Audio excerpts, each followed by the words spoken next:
안녕하세요. 사연에 빠지다의 DJ 민영입니다. 오늘의 사연자님은요, 단 한 번도 인생이 자신의 계획대로 흘러가 본 적이 없다고 하시는데요. 과연 얼마나 예상치 못한 일들을 경험하셨는지 오늘의 사연도 함께 들어볼게요.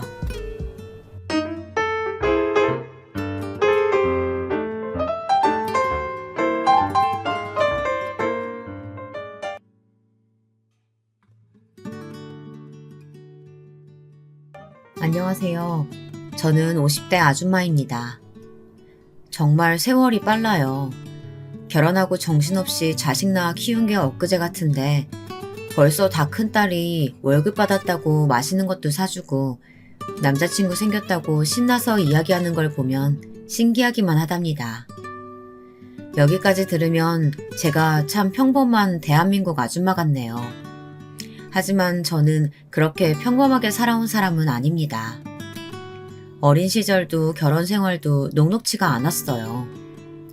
저희 아버지는 여러 면에서 참 대단하신 분이었어요.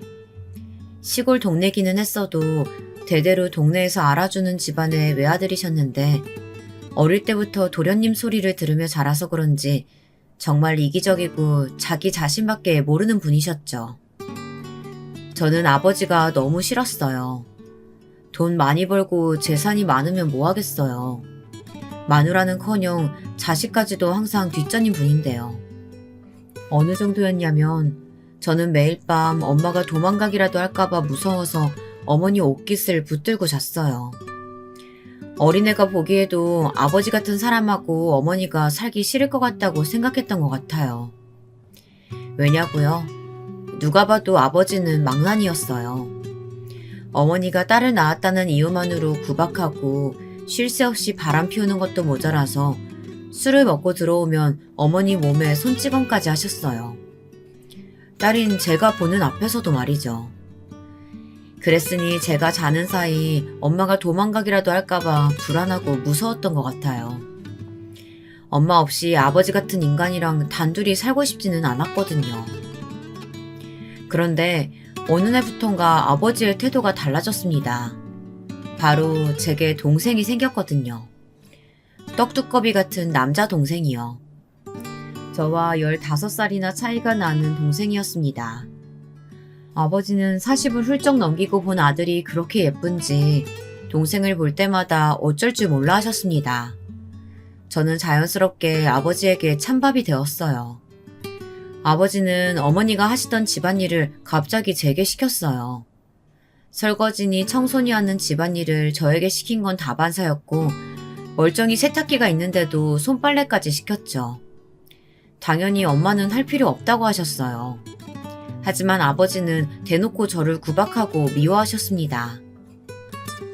엄마가 동생 키우느라 힘든데 뭐 걔집애가 집안일을 도울 생각을 해야지. 매일 그렇게 뒹굴뒹굴하고 있으면 되겠어? 이 정도 집안일은 여자면 다 미리부터 배워놔야 되는 거야. 나중에 네가 시집가서 집안일도 제대로 못 해봐라. 부모가 뭘 가르쳤냐고 시부모가 친정부모 욕하지 않겠어? 아버지는 어린 딸에게 집안일 좀 시키겠다고 참 말도 안 되는 핑계를 댔습니다. 그런 걱정할 필요 없어요. 난 절대 시집 안 갈 거니까. 행여나 시집 갔다가 아버지 같은 남자 만나면 어떡해요? 저는 얼른 어른이 되고 싶었습니다. 하루라도 빨리 아버지에게서 벗어나고 싶었거든요. 이년 말하는 것 좀 봐. 그렇게 아버지가 싫으면 이 집에 왜 붙어 있어? 괜히 밥축 내지 말고 당장 나가. 아버지는 제가 말대꾸를 할 때마다 어지간히 구박하셨어요. 저는 겉으로만 큰 소리칠 줄 알았지 사실 애잖아요. 정말로 아버지가 저를 집에서 쫓아내기라도 할까봐 속으로는 무서웠습니다. 그런데 아버지는 제게 해도 해도 너무했어요. 동생이 커갈수록 더 하셨죠. 50이 넘은 지금까지도 생생하게 기억나는 일이 있습니다. 동생이 새돌이 넘었을 때쯤이었어요. 어머니가 잠깐 장을 보러 간 사이 낮잠을 자는 동생과 함께 있었습니다. 어머니는 금방 올 테니 만약 동생이 깨면 잠시만 놀아주고 있으라고 하셨어요. 저는 자는 동생이 귀여워서 옆에 함께 누워 있었습니다. 그런데 그때 아버지께서 현관문을 세게 닫고 들어오셨어요. 소리가 얼마나 큰지 곤히 자던 동생이 놀라서 몸을 벌떡 일으키다가 서랍에 머리를 쾅 찧었습니다. 동생은 머리를 부여잡고 시끄럽게 울었어요. 그 순간 저는 동생을 달래려고 안아 올리려고 하는데 아버지께서 갑자기 버럭 소리를 질렀어요. 그리고는 동생을 획 뺏어가셨습니다. 이년이? 너 아무도 없다고 지금 네 동생 때린 거지? 이 조그만 게 어디 때릴 데가 있다고 때려? 아이고, 지 엄마 앞에서는 착한 척 하더니만 네가 동생만 예쁨 받는다고 셈이 났구나. 때리기는 누가 때렸다고 그래요. 아버지가 시끄럽게 들어와서 애가 놀라서 부딪혔잖아요. 이거 아주 쓸모가 없다니까. 너 한 번만 더 우리 3대 독자 울리면 내가 가만히 안 둘 거니까 각오해. 그때 서러움은 도무지 말로 다 표현이 안 됩니다. 아들이라는 게 그렇게 대단한 걸까요? 아니면 아버지는 그냥 저라는 아이가 미우셨던 걸까요? 그날 일로 어린 마음에 얼마나 상처를 받았는지, 그전까지는 그렇게 제가 동생을 예뻐했었는데 그날 이후로는 동생도 더는 귀엽지가 않더라고요. 동생을 볼 때마다 그날 일이 떠올라서요. 그렇게 시간이 흘러 저는 고등학교 졸업을 얼마 남기지 않고 있었습니다. 어느 날 집에 손님 한 분이 오셨어요. 여기가 우리 딸이에요. 얘가 저를 닮아서 키도 크고 인물이 아주 좋다니까요. 저는 아버지가 갑자기 왜 저러시나 했습니다. 한 번도 제 앞에서는 저런 말을 한 적이 없었거든요. 그런데 다 이유가 있었습니다. 아예 작정하고 저를 집에서 내쫓을 생각이셨던 거예요. 그렇네요. 인물도 곱고 아주 은순해 보이는 게 맏며느리감으로 너무 좋겠어요. 알고 보니 집에 온 손님은 동네에서 유명한 중매쟁이였어요. 이 집 저 집 다니면서 조건을 맞춰 혼담을 주고받고 다니는 그런 아줌마였죠. 저는 아버지가 정말 저를 두고 이야기하는 게 맞는지 다시 한번 똑똑히 들었습니다. 그런데 정말 저를 가지고 하는 말이 맞았어요. 저는 너무 당황했습니다. 아버지가 저를 대학에 보내줄 거라는 기대도 안 했지만 그렇다고 성인이 되자마자 저를 결혼시키려고 할 줄은 꿈에도 몰랐거든요. 여보, 요즘 세상이 어느 땐데 이제 고등학교 막 졸업한 애를 가지고 시집은 무슨 시집이에요. 우리 딸 머리도 좋고 공부도 곧잘 하는데 당연히 대학도 가고 좋은 직장 취직도 해야죠. 계집애가 대학은 무슨 대학이야. 괜히 대학물 먹었다가 헛바람 들어서 반란 까지면 당신이 책임질 거야? 볼 거라고는 내 딸이라는 거 말고는 아무것도 없는데 한 살이라도 어릴 때 보내야 그나마 돈이라도 좀 있는 집에 시집 보낼 거 아니야. 그게 말이 돼요? 우리 딸내미가 뭐가 부족하다 그래요? 이 멍청한 사람아. 이게 다 우리 3대 독자 생각해서 그러는 거 아니야. 딸은 시집 가면 그만이니 하루라도 빨리 치워버려야 나중에 내 재산 다 우리 아들한테 줄 거 아니야. 괜히 거추장스럽게 딸년이 시집도 안 가고 우리 아들 옆에 붙어서 재산이라도 욕심내봐. 그 꼴을 내가 어떻게 봐? 당신 진짜 해도 해도 너무하네요. 은주도 준석이도 다 똑같은 우리 자식인데 왜 그렇게 차별을 해요? 제가 방에서 듣고 있는지도 모르고 아버지는 아무 말이나 막 하셨어요. 어머니는 어떻게든 제 결혼만은 막아보려고 하셨지만 소용이 없었습니다. 아버지는 이미 저를 시집 보내겠다고 작정을 하셨거든요. 그때 알았죠. 아버지의 머릿속엔 아들 말고 저는 아예 없다는 걸요. 저는 당연히 결혼하고 싶지 않았습니다. 하지만 저의 의견 같은 건 애초에 중요하지 않았어요. 동네에는 저희 아버지와 사돈이 되고 싶어서 줄을 선 사람들이 많았어요. 아버지 사생활이나 인성이 안 좋은 걸 동네 사람들 대부분이 알았지만 워낙 대대로 집안에 돈이 많으니 어떻게든 연을 닿아보려는 사람들이 있었죠. 결혼 이야기가 나오자마자 쉬지 않고 선을 봤어요. 말 그대로 도살장에 끌려가는 소처럼 매일같이 남자들을 만나고 다녔습니다. 어머니는 그런 저를 안쓰러워하셨지만 아버지의 고집을 이길 수는 없었어요. 아버지는 제가 선을 보고 와도 난리였어요. 그렇게 선을 보는데도 왜 저와 결혼하겠다고 나서는 남자가 없냐면서 성을 내셨죠. 제가 선자리에서 어떻게 하길래 그 많은 남자 중에 제가 좋다는 남자가 하나도 없을 수 있냐고 소리를 지르셨어요. 제가 언제 결혼하고 싶다고 했어요? 저 이제 20살이에요. 왜 내쫓지 못해서 안달이냐고요. 그럼 내가 언제까지 너처럼 쓸모없는 애 먹이고 재우면서까지 데리고 살아야 하냐? 여보, 제발 그만 좀 해요. 그게 자식한테 할 소리예요? 당신이 이렇게 무르게 구니까 저게 선자리에 가서 적극적으로 하지를 않은 거 아니야. 뒤늦게 아들 키우느라 아주 등골이 휘는데 전원이라도 빨리 치워버려야 될 거 아니야. 저는 서럽고 속상한 마음에 도망치듯 결혼해버렸습니다. 아버지에게 모진 소리를 들었던 그날 이후 바로 다음 선자리에서 만난 남자와 말이죠. 맞선 보고 난 뒤 딱 3번 데이트하고 바로 결혼했습니다. 어떤 남자인지 뭐라는 남자인지도 잘 모르면서 그냥 아무 생각 없이 결혼해버렸어요. 제 실수였죠. 처음엔 뭣도 모르고 지옥 같았던 그 집에서 벗어났다는 것만으로도 행복했어요. 하지만 그 행복은 길지 않았습니다. 당연한 일이었죠. 결혼 전 딱 3번 만난 남자와 결혼했으니 제 결혼 생활이 평탄할 리 없었습니다. 제 남편은 저희 아버지만큼이나 최악이었어요. 아버지를 피해서 시집을 왔는데 아버지보다 더한 인간을 만나고 만 거죠. 아버지는 아무리 인간성이 더러웠어도 그나마 돈은 잘 벌었어요. 하지만 제 남편은 인간성도 덜 떨어진 주제에 돈 버는 재주도 없었습니다. 시부모님은 결혼 전부터 고깃집을 운영하셨어요. 시부모님은 남편에게 가게에 나와서 몇 년만 일을 배우면 가게를 물려주신다고까지 했는데 남편은 그마저도 나가질 않았습니다. 그럼 남편은 뭘 했냐고요? 정말 아무것도 하지 않았어요. 한량처럼 매일 먹고 놀기만 했습니다. 아시죠? 꼭 그런 남자들이 꿈만 크고 허세만 부릴 줄 알잖아요. 항상 인생은 한 방이라면서 노름에서 벗어나질 못했고 돈도 없으면서 여기저기 빚만 지고 다녔어요. 그 사고를 제가 수습하고 다니느라 바빴습니다. 시부모님께 손 벌리는 일도 허다했죠.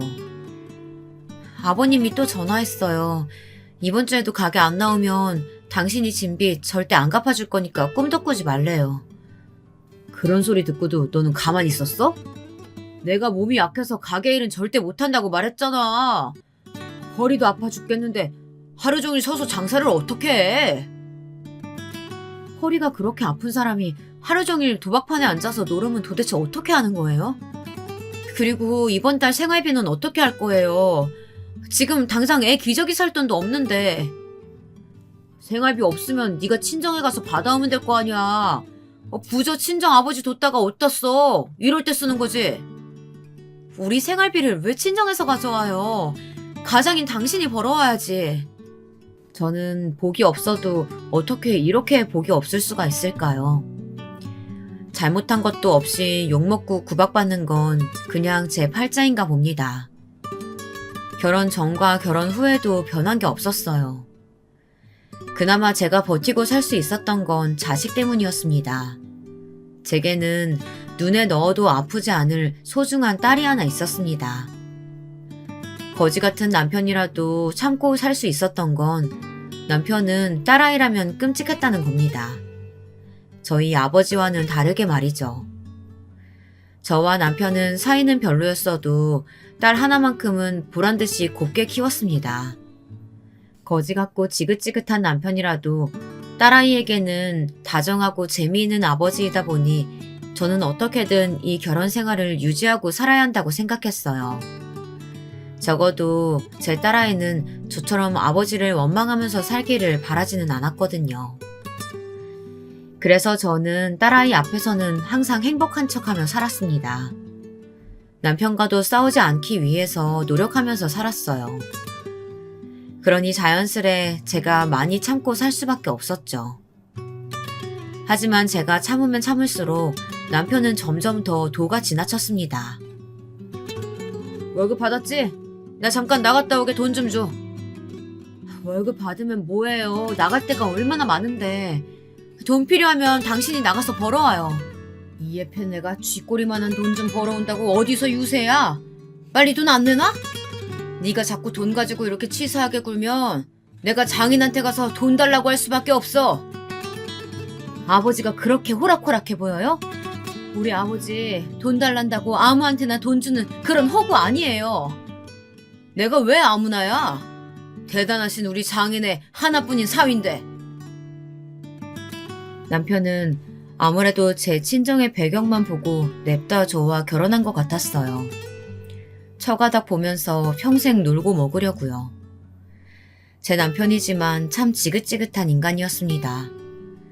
저는 정말로 남편이 저의 아버지를 찾아갈 거라고는 생각도 못했어요. 남편은 틈만 나면 저희 친정아버지를 찾아가 돈을 받았어요. 안 봐도 뻔했죠. 남편은 항상 딸아이 핑계를 대며 아버지에게 돈을 받아오는 것 같더라고요. 저희 아버지 아시죠? 아무리 돈이 많아도 딸한테 쓰는 돈은 조금이라도 아까워하시는 분이요. 그랬으니 제 남편한테 돈을 줄 때마다 저를 못살게 구셨습니다. 저는 아버지의 말도 안 되는 잔소리가 듣기 싫어서 더 말도 안 되는 소리로 받아쳤어요. 이게 다 아버지한테 배운 거였죠. 아버지와는 제가 결혼하고 나서 1년에 딱 2번 명절에만 만났는데도 아버지는 저를 볼 때마다 한심해 하셨어요. 저도 그런 아버지를 볼 때마다 치가 떨리게 싫었고요. 아버지는 나이가 들수록 저를 없는 자식 취급하고 동생인 아들만 챙기셨어요. 저야 어릴 때부터 이미 익숙한 일이다 보니 아무렇지 않았지만 남편은 늘 불만이 많았습니다. 아버지가 운영하시던 건설회사에서 동네의 오래된 시장 재개발을 맡으셨어요. 저는 그 소식도 남편에게 들어서 처음 알았습니다. 그 일을 동생인 준석이가 맡아서 하기로 했다고요. 장인어른 너무하신 거 아니야? 버젓이 맞사이가 여기 있는데 어떻게 나한테는 회사 일을 아예 맡기실 생각도 안 하시고 아무것도 모르는 새파랗게 어린 처남한테 맡기신다는 거야. 남편은 시부모님 고깃집 일에는 관심도 없으면서 엄한 저희 아버지 회사 일에 관심이 많았습니다. 가만 보면 머리가 참 나쁜 사람인 것 같아요. 딱 봐도 아버지께서 저를 예뻐하지도 않는데 사위까지 챙기실 리가 없잖아요. 아버지가 남편에게 회사 일을 맡길 거라고 기대하는 게 어이가 없었습니다. 준석이는 아버지 일 배운다고 대학도 그쪽으로 전공했잖아요. 아버지가 믿고 맡기시는 게 당연하죠. 뭐야? 당신 지금 나 대학 안 나왔다고 무시하는 거야? 내가 이래봬도 이 동네에 아는 사람이 얼마나 많은데 내가 장인어른 회사에 들어가기만 하면 무조건 능력 인정받는다니까? 당신은 어떻게 된 게 마누라라는 여자가 남편 내조를 이렇게 못하냐? 당장 장인어른한테나 회사에서 일 좀 배우게 해달라고 말해봐. 남편은 되지도 않는 억지를 부렸습니다. 그럴 때마다 저는 난감했어요. 아버지께서 제 부탁 같은 걸 들어줄 리가 없었고 그 귀하디 귀한 하나뿐인 아들 말고 제 남편을 데려다 일을 가르칠 일은 절대 없었죠. 제 남편이 조금이나마 가능성이 있는 사람이라면 또 모르겠습니다. 그럼 제가 자존심을 좀 굽히고 정말 아버지에게 부탁했을지도 몰라요. 하지만 제 남편이라는 인간은 도저히 어디 내놓기가 부끄럽다 보니 제가 아버지에게 남편 일을 부탁한다는 건 상상도 할 수 없었죠. 역시나 제 남편은 구제불능이었습니다. 어쩌다 이런 인간을 만나게 됐을까요? 제가 분명히 기대하지 말고 얌전히 있으라고 했는데 이 인간은 참지 못하고 또 아버지를 찾아갔더군요. 제 앞에서 이야기한 것처럼 이 집의 맞사위인데 왜 기회를 주지 않냐고 아버지에게 따져 물었나 봐요. 가만히 계실 아버지가 아니었습니다. 연락도 없이 앞에 나타난 사위가 마음에 들 리가 없었죠. 거기다가 대고 남편은 계속 우겼나 봐요. 꼭 재개발 일을 전담하는 게 아니더라도 아버지의 회사에서 일하고 싶다고요. 내가 지금까지 사돈을 봐서 참고 있었는데 이서방, 네가 아주 겁이 없구나. 어디 감히 내 아들 자리를 욕심내? 장인어른, 제가 감히 처남 자리를 넘보는 게 아니고요. 그냥 저도 제대로 된 일을 좀 배워보고 싶어서. 제대로 된 일? 자네한테는 사돈네 고깃집 일이 딱이야. 괜히 능력도 안 되는 주제에 욕심 부리면서 남의 회사 기웃거리지 말고 썩 꺼져! 저는 태어나 처음으로 아버지가 잘했다고 생각했습니다. 남편처럼 노력은 안 하면서 뭐든지 날로 먹으려는 인간은 한번 제대로 당해야 했어요. 그런데 그 불똥이 괜히 저에게 떨어졌습니다. 그날 저녁 술에 잔뜩 취해 들어온 남편이 다짜고짜 제게 소리를 지르고 막말을 퍼부었어요. 이게 다 니년 때문이잖아. 니년이 못나고 장인한테 예쁨 못 받으니까 내가 무시당하는 거 아니야. 에이, 내가 어쩌다 저런 년을 만나서 이 지경 이 꼴을 당하는지. 남편은 술만 들어갔다 하면 2년 전년 듣기 싫은 소리를 해댔습니다. 저는 당시에 한참 사춘기였던 딸아이가 자다가 듣기라도 할까봐 항상 숨을 죽이고 남편을 재우려고 노력했어요. 할 줄 아는 거라곤 돈 쓰는 거랑 노름밖에 없는 거 아버지가 다 아는데 당신을 회사에 쓰실 리가 있어? 제발 정신 좀 차려. 그래도 아버지에게 된통 한번 당하고 나서는 남편도 아버지 회사 일을 조금 포기하는 듯 싶었습니다. 그런데 그게 아니었더군요. 내내 기회를 엿보고 있었던 거였어요. 그날은 남편의 생일이었습니다. 저희 친정어머니께서 하나뿐인 사위에게 생일상을 차려주겠다며 친정으로 초대를 하셨어요. 저는 아버지를 만날 생각에 초조하고 긴장되는 마음으로 친정에 갔습니다. 어머니는 정말 농담이 아니라 상다리가 휘어지게 상을 차리셨더군요. 저는 어머니에게 뭘 고생스럽게 이렇게 많이 차렸느냐고 했어요. 너 시집 보내고 지금까지 엄마가 터울 많이 지는 막둥이 동생 키운다는 핑계로 너한테도 신경 못 쓰고 하나뿐인 사회한테도 너무 소홀했어. 지금부터라도 매년 생일은 챙겨줄 테니까 필요한 거 있으면 언제든 얘기해. 어머니는 언제나 제게 미안하다는 말을 달고 사셨어요. 늦게 낳은 동생으로 인해 제가 아버지에게 구박받고 미움받는 게 어머니는 자신의 잘못이라고 생각하셨거든요. 그럴 때마다 저는 어머니 때문이 아니라 아버지가 못난 탓이라고 이야기했지만 제 말에도 어머니의 마음은 편하지 않으셨나 봐요.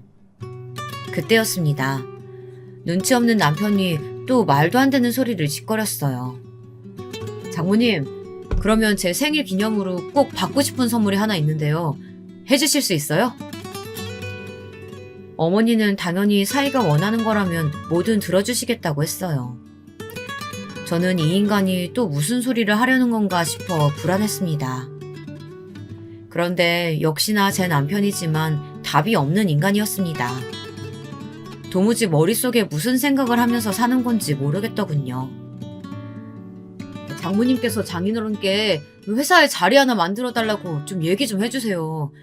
제가 아무리 말씀드려도 들어주시질 않으세요. 어머니는 약간 당황하셔서 아버지에게 사위 자리 하나 만들어주는 게 뭐가 힘든 일이냐고 웃으면서 이야기하셨죠. 그 순간 아버지는 잔뜩 날이 선 눈빛으로 저와 남편을 번갈아 바라보셨습니다. 이서방, 자네 머리 안 좋은 줄은 내가 진작 알고 있었지만 이 정도로 아둔한 사람인 줄은 몰랐네. 내가 분명 자네한테 알아듣게 말하지 않았어? 내 회사는 무조건 내 아들한테 물려줄 거라고. 여보, 가족끼리 왜 그런 소리라고 그래요? 사위랑 아들이랑 같이 서로 도우면서 일하면 더 좋죠. 맞습니다, 장모님. 당신이 사업에 대해 뭘 알아? 내가 사람 보는 눈 하나는 정확한 사람이야. 이서방은 절대 남 위해서 희생하면서 일할 관상이 아니야. 남의 거 뺏지 않으면 다행이지. 그날 남편은 집에 돌아오는 내내 딸이 있는데도 제 앞에서 아버지 욕을 해댔습니다. 남의 관상 가지고 떠들 정도로 저희 아버지 관상도 좋지 않다나요. 그제야 남편도 아버지 회사에 대해 마음을 접은 것 같아 그나마 다행이다 싶었습니다. 그렇게 시간은 흘러갔습니다. 저희 아버지는 독하고 못돼서 천년만년 사실 줄 알았어요. 그런데 그런 아버지가 돌아가셨습니다. 그렇게 욕심 많으셨던 양반이 죽을 때는 아무것도 없이 빈손으로 떠나시는 걸 보니 사람 목숨이라는 게 참 허망하더군요. 아버지가 돌아가신 이후 많은 것들이 변했어요. 제 동생은 갑자기 공부하겠다며 어머니를 남겨두고 유학길에 올랐습니다.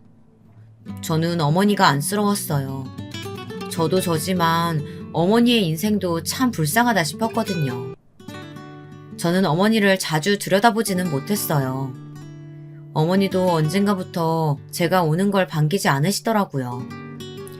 그래도 저는 명절만이라도 함께 보내고 싶어서 명절에는 항상 어머니를 뵈러 갔습니다. 장가도 안 간 아들놈도 나보러 안 오는데 네가 여기를 뭐하러 와? 멀고 힘들 텐데 이제 안 와도 돼. 엄마는 서운하게 무슨 그런 말을 해. 그래도 친정 식구라고 엄마랑 동생밖에 없는데 명절에라도 얼굴 봐야지. 저도 가끔 거울을 볼 때마다 놀라요. 제가 벌써 50이라는 게요. 그런데 저의 얼굴보다도 더 놀랍고 슬픈 건 어머니의 얼굴이었습니다. 곱고 탱탱했던 어머니의 얼굴이 어느새 그렇게 늙고 쭈글쭈글해졌는지 모르겠어요. 어머니의 얼굴을 볼 때마다 저는 마음이 울컥했습니다. 그러던 와중에 남편이라는 인간이 아주 대형 사고를 쳤어요. 저는 당시에 시부모님 가게에서 일을 도와드리고 있었어요. 시부모님도 이제 연세가 많아서 두 분이 가게를 운영하기 힘들어 하셨거든요. 모르는 번호로 계속 전화가 오길래 안 받으려다가 받았더니 글쎄 경찰서였습니다. 남편분이 불법 도박장 사건에 연루됐으니 지금 당장 경찰서에 오라고 하더라고요. 저는 시아버지와 함께 급하게 경찰서로 갔습니다. 그런데 남편 얼굴이 아주 말이 아니더라고요. 여러 명에게 맞았는지 얼굴이며 몸이며 멍투성이에 성한 곳이 없었어요. 아이고 경찰 양반, 우리 아들 얼굴이 왜 이 모양이에요? 시아버지도 50도 한참 넘은 아들 얼굴을 보자마자 안쓰러워서 난리가 나셨죠. 저는 사실 놀랍지도 않았습니다. 또 어디서 도박이나 하다가 싸움이 붙어서 한바탕 했을 게 뻔하니까요. 역시나 제 생각이 맞았습니다. 불법 카지노처럼 된 도박장에 간 남편은 함께 도박한 일행들에게 당한 거였어요. 알고 보니 함께 도박한 일행들이 제 남편만 빼고 다 같은 한패였던 거죠. 여러 명이 제 남편을 속이겠다고 처음부터 작정하고 사기 도박을 한 거였어요. 연거푸 돈을 잃은 남편이 중간에 눈치를 채고 판을 뒤집고 난리를 치자 이 사기꾼들이 단체로 남편을 때렸다네요. 그래서 온몸을 맞은 남편이 화장실에 숨어서 경찰에 신고한 거고요. 현장에 출동한 경찰들은 싸움도 싸움이었지만 현장 자체가 판돈이 오고 간 불법 도박장이었기 때문에 바로 현장에 있던 일행들을 다 잡아온 거라네요. 다행히 그날은 조사만 받고 경찰서에서 금방 풀려났습니다. 하지만 저는 남편이 너무 한심했어요. 시아버지도 마찬가지였고요. 너는 도대체 언제 정신 차릴래? 내가 너 때문에 우리 며느리랑 손녀부기가 부끄러워 죽겠다. 이제 그놈의 노름에서 손 좀 떼고 가게 나와서 일이나 해. 뜨거운 불 앞에서 고기 굽는 건 죽어도 싫다니까요. 아이, 멍청한 년. 너는 경찰서에 혼자 오면 될 걸 굳이 왜 다 늙은 아버지까지 끌고 오고 난리야. 남편 망신당하는 꼴을 꼭 시아버지에게 보여야 속이 시원하겠냐? 너 이 새끼 어디서 감히 마누라한테 연소리를 해? 너 내가 그렇게 가르쳤어? 다 늙어서 어디 한번 아버지한테 맞아 좀 볼래? 시아버지는 제게 너무 미안해하셨어요. 하지만 저는 하도 많이 듣고 당해서 그런지 아무렇지도 않았습니다. 오히려 남편 말대로 괜히 마음 약하신 시아버지를 모시고 왔나 싶더군요. 됐어요, 아버님. 하루 이틀 일도 아닌데요, 뭐. 당신 한 번만 더 이런 일 있으면 당신 딸한테 말해버릴 테니까 이제 좀 제발 정신 차려요. 뭐야? 내 딸한테 괜한 소리만 했단 봐. 내가 너 가만히 안 둬? 못난 남편 길들이는 방법은 이미 알고 있었습니다.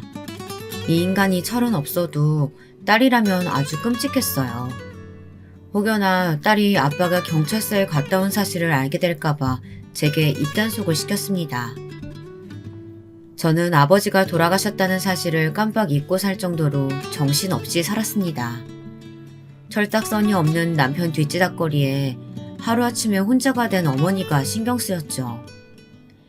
어느 날이었습니다. 집에서 텔레비전을 보는데 갑자기 뉴스 속보가 나왔어요. 지방에 비가 많이 와서 곳곳이 침수되고 산사태 위험이 있다는 뉴스였죠. 자세히 보니 저희 어머니가 계시는 친정에서 가까운 곳이었어요. 저는 걱정되는 마음에 곧바로 어머니에게 연락을 드렸습니다. 집도 워낙 오래된 집이라 괜찮을까 싶더라고요. 핸드폰을 들고 있는 내내 마음을 졸였습니다. 어머니께서 전화를 안 받는 게 너무 무서웠어요. 그런데 계속 통화가 안 되더라고요. 너무 걱정됐습니다.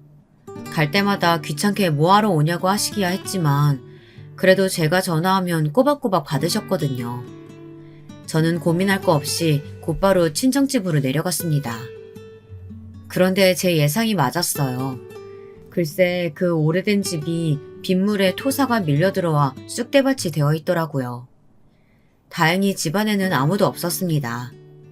저는 동네를 뛰어다니며 어머니의 소식을 아시는 분이 있는지 알아보러 다녔어요. 다행히도 우연히 만난 동네분이 비 피해로 대부분의 동네 주민들이 마을회관에 모여있다는 이야기를 들었습니다. 저는 곧바로 마을회관으로 달려갔어요. 다행히도 그곳에 어머니가 계셨어요. 저는 어머니를 보자마자 하마터면 눈물을 쏟을 뻔했습니다. 이 난리가 났는데 한시라도 빨리 자식들한테 전화를 해야지. 왜 이런데 이러고 있어요. 아이고 다들 바쁜데 뭐하러 연락해. 바쁘기는 뭐가 바빠요. 하나밖에 없는 어머니가 이 지경인데 바빠도 와야지. 내가 부모라고 너한테 해준 게 뭐가 있다고 염치 없게 신세를 져. 내 걱정은 하지 말고 얼른 집에 가. 내가 어떻게 혼자 집에를 가요. 빨리 들어가서 짐 가지고 나와요. 나랑 같이 우리 집으로 가게. 가긴 내가 왜 너희 집으로 가. 됐어. 비만 그치면 도청에서 나와서 바로 집 정리 도와준다고 했으니까 그때까지만 마을회관에서 지내면 돼. 저는 어떻게든 어머니를 모시고 집으로 오고 싶었지만 어머니는 사이가 있는데 당연히 말도 안 되는 소리라고 난리를 치셨어요. 저는 어쩔 수 없이 혼자 집에 돌아왔습니다. 그런데 아무래도 마음에 걸려서 어머니에게 돈이라도 붙였어요. 그러자 어머니에게 바로 전화가 왔더라고요. 아이고 너 미쳤어? 왜 갑자기 엄마한테 100만 원을 보내고 그래? 이서방이 알면 가만히 있겠어? 돈 다시 붙여줄 테니까 괜한 짓 하지 말어. 엄마나 좀 그만 좀 해요. 당연히 이서방이 보내주라고 해서 보낸 거야. 그러니까 잔말 말고 그냥 써요. 괜히 돈 아낀다고 아무거나 먹지 말고 따뜻하고 맛있는 걸로 사드세요. 저는 속상하다 못해 화가 났습니다. 젊어서는 그렇게 남편 눈치 보며 사시더니만 이제는 하다하다 사위 눈치까지 보시니 저도 모르게 욱하더라고요. 그래서 제 남편도 알고 있다고 거짓말을 했어요. 그래야 어머니 마음이 조금이나마 편하실 것 같아서요. 어머니 성격에 남편 몰래 드리는 돈이라고 하면 절대 받을 리 없으니까요. 저는 구분등으로 절뚝거리며 마을회관 안으로 들어가는 어머니의 뒷모습이 한참 동안 잊혀지질 않았습니다. 그날 밤은 밤새도록 속상한 마음에 잠을 한숨도 자지 못했습니다. 그런데 예상치도 못한 일이 벌어졌어요. 다음날 제가 집에 들어갔더니 거실에 제 짐을 누가 다 던져놨더라고요. 그 모습에 놀라서 설마 도둑이라도 들었나 싶었습니다. 그런데 그 순간 남편이 씩씩거리면서 방에서 나왔어요. 너, 이 여우 같은 년. 감히 너희 집구석에 돈을 보내? 네가 그러고도 무서워할 줄 알았어? 남편은 어떻게 알았는지 제가 어머니에게 돈을 보내드린 걸 알고 있더라고요. 애초에 당신 돈도 아니었는데 내가 친정에 돈을 주던 말던 무슨 상관이야. 뭐야? 이 에펜나가 미쳤나? 내가 돈 내놓으라고 할 때는 돈 없다고 딱 잡아떼더니만 어디서 돈이 나서 100만 원이나 친정으로 빼돌려.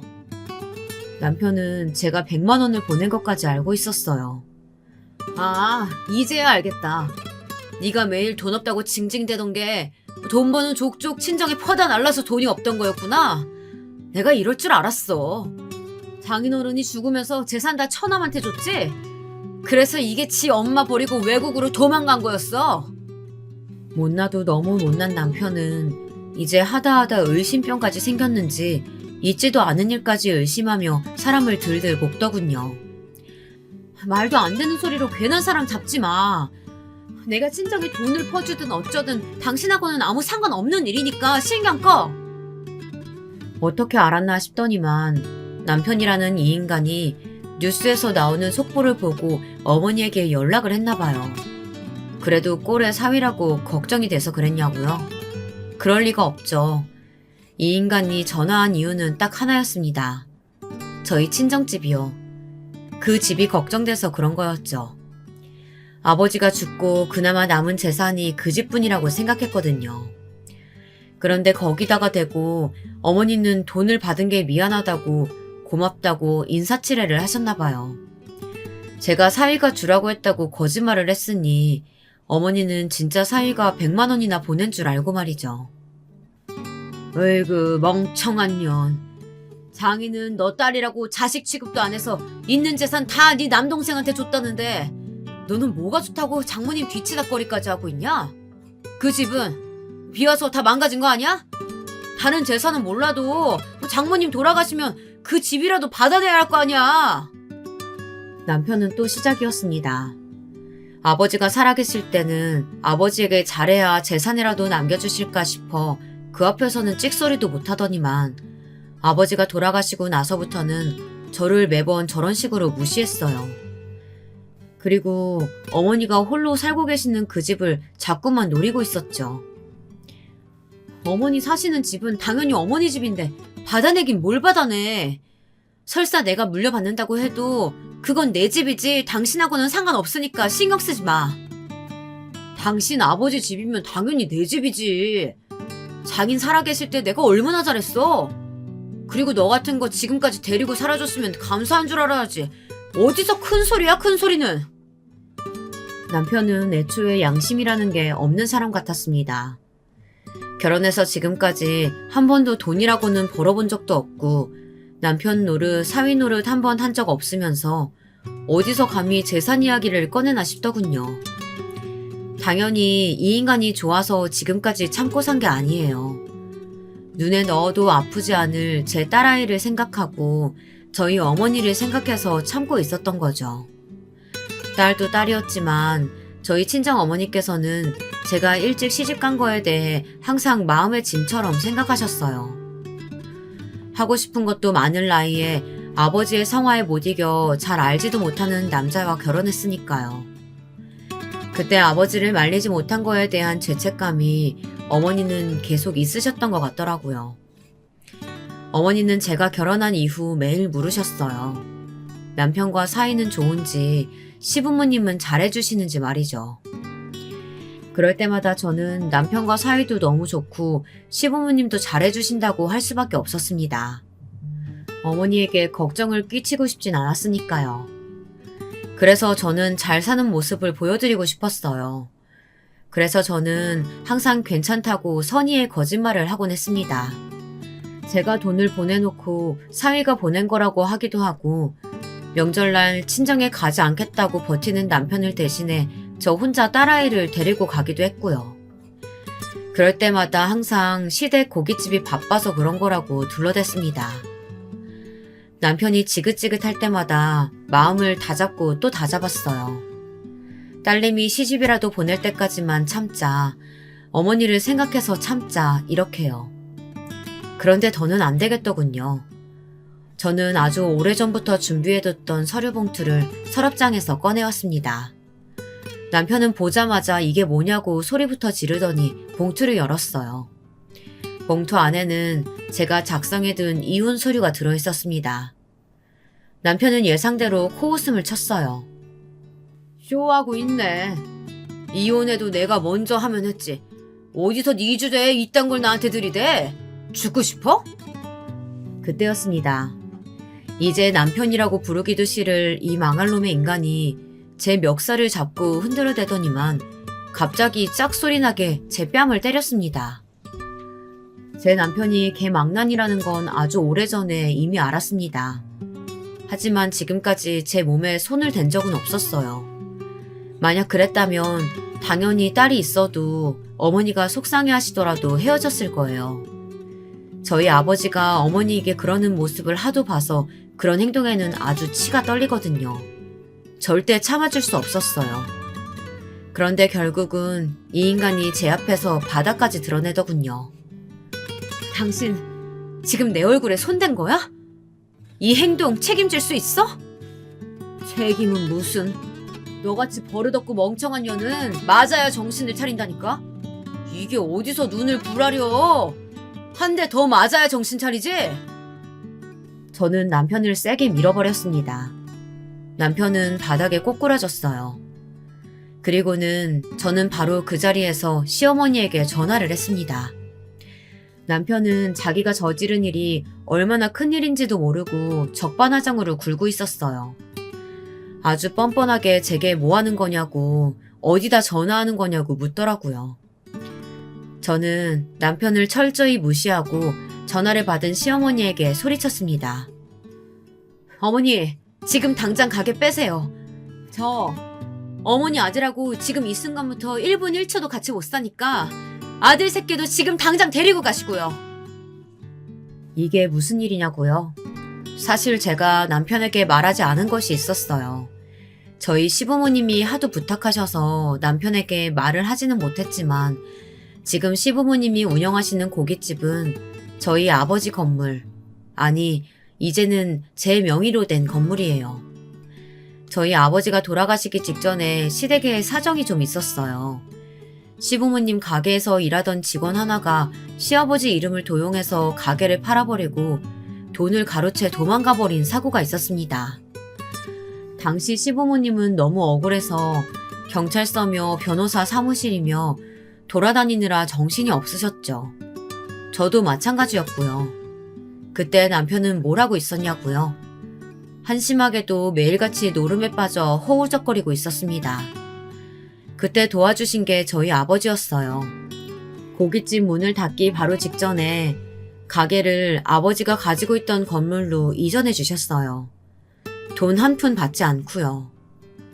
그 이후에도 세도 거의 받지 않다시피 해서 다시 가게를 일으킬 수 있게 해주셨습니다.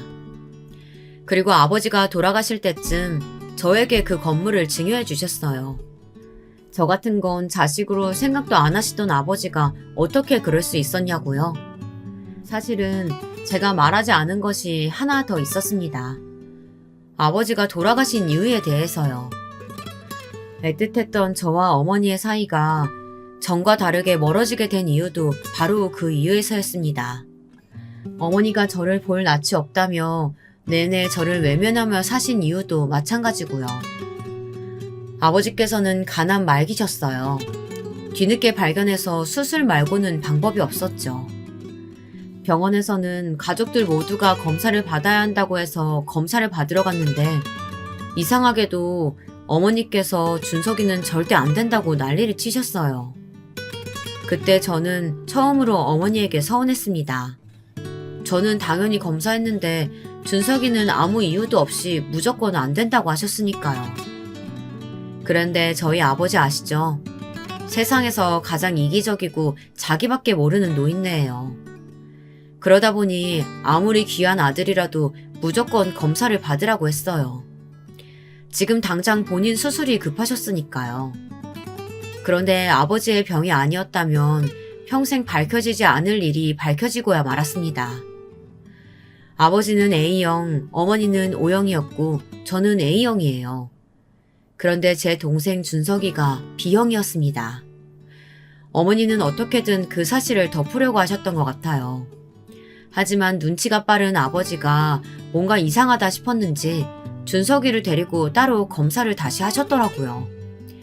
혈액형뿐만이 아니라 아예 유전자 검사까지 말이죠. 평생을 누구보다 아끼고 귀하게 여겼던 아들이 아버지 자식이 아니었던 거예요. 그 충격의 여파는 어마어마했습니다. 아버지는 어머니와 동생을 쫓아내겠다고 난리를 치셨어요. 천박해도 이런 천박한 년이 있나? 네가 감히 나를 능멸하고 배신해놓고 마치 아무 일 없었던 것처럼 가증스럽게 내 옆에 붙어 있었어? 이 더러운 년, 지금 당장 저 거지 같은 네 새끼 데리고 썩 나가! 아버지 왜 그러세요? 저예요. 아버지 하나밖에 없는 준석이요. 저 버리지 마세요. 아버지 제발요. 아버지는 피도 눈물도 없는 분이었습니다. 그렇게 평생을 곁에 끼고 예뻐서 어쩔 줄 모르던 아들을 단번에 내쳐버렸습니다. 그래도 30년 가까이 키워온 자식인데 자신의 핏줄이 아니라는 이유를 알자마자 얼굴도 한번 보지 않으시고 내쫓아 버렸어요.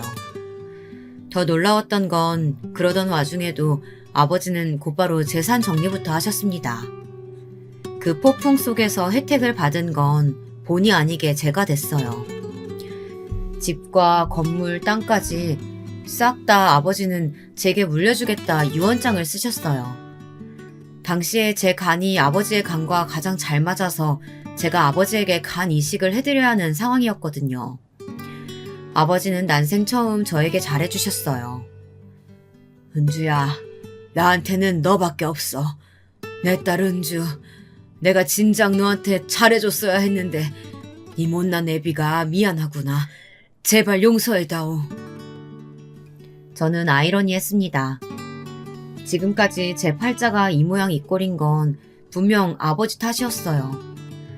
어릴 때부터 저를 가장 힘들게 한 것도 아버지였고 지금까지 저를 힘들게 하는 남편을 만나게 한 것도 아버지였으니까요. 그런데 아버지가 가장 치욕스러운 배신을 당하고 죽음의 문턱에 선 순간 아버지에게 가장 필요로 한 게 저라는 사실이 정말이지 기가 막혔습니다. 인생이란 정말 한치 앞도 모르는 거더군요. 이런 난리가 이어지던 와중에 아버지는 수술도 받지 못하신 채 병원에서 돌아가시고 말았습니다. 저는 정말이지 너무 허망해서 마음이 이상했습니다. 눈물이 날 줄 몰랐는데 장례식장에서 눈물이 펑펑 쏟아지긴 하더군요. 핏줄이란 참 이상했어요. 물론 아버지를 평생 미워했지만 이런 식으로 돌아가시길 바란 적은 한 번도 없었으니까요.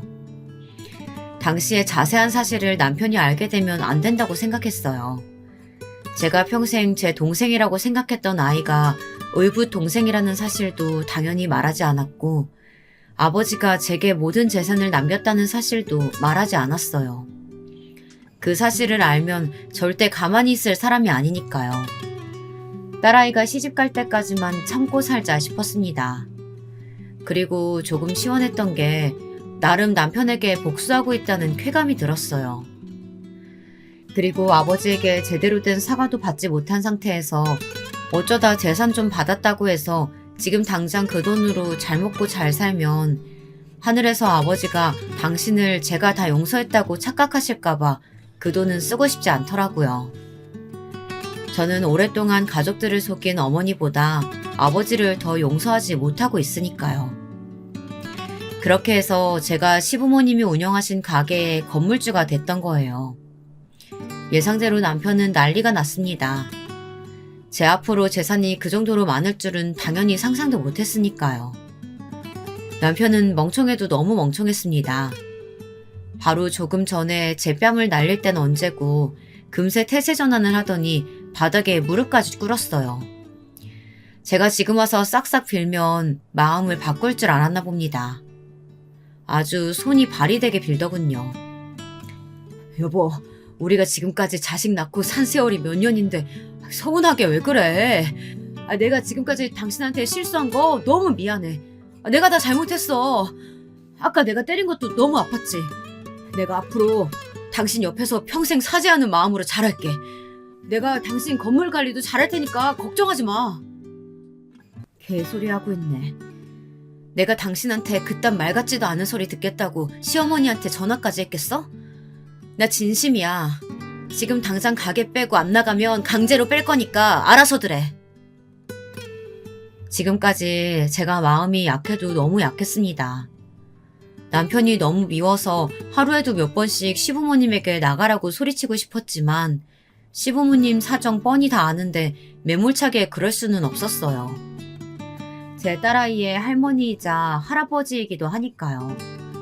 그런데 이제 정말 제게도 한계가 왔는지 더는 참아줄 수가 없네요. 저는 그날 바로 남편을 집에서 내쫓아버리고 부동산의 가게를 임대로 내놔버렸어요. 사실 지금까지 제대로 된 임대료나 보증금을 받고 가게를 빌려준 것도 아니었기 때문에 언제 내보내도 상관없었어요. 저는 그날 이후로 시부모님의 전화도 남편의 전화도 당연히 받지 않았습니다. 그리고 변호사를 통해 합의 이혼 서류를 보냈어요. 사실 남편은 결혼 생활 내내 이 결혼을 유지하기 위해 한 게 아무것도 없었어요. 그래서 이혼은 생각보다 간단했습니다. 지금까지 제가 왜 망설였나 싶을 정도로요. 자식은 이미 성인이니 양육권도 문제 없었고 재산도 다 저희 아버지 명의의 재산이었기 때문에 모두 다 제 것이었습니다.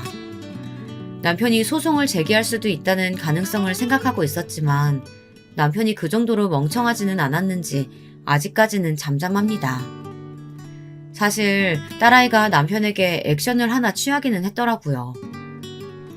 아빠, 만약에 엄마랑 조용히 합의 이혼 안 해주면 나중에 나 시집갈 때 결혼식장에 아예 못 올 줄 알아. 못난 인간이 그래도 자식이라면 끔찍해서 무섭기는 했나 보더라고요. 저는 이혼을 하고 나니 너무 편안했습니다. 평생 가슴 한구석이 꾹 막힌 것 같았는데 속이 다 뻥 뚫린 것 같았습니다. 더는 지금까지처럼 살고 싶지 않았어요. 딸아이도 성인이고 저도 모두에게 할 만큼 했어요.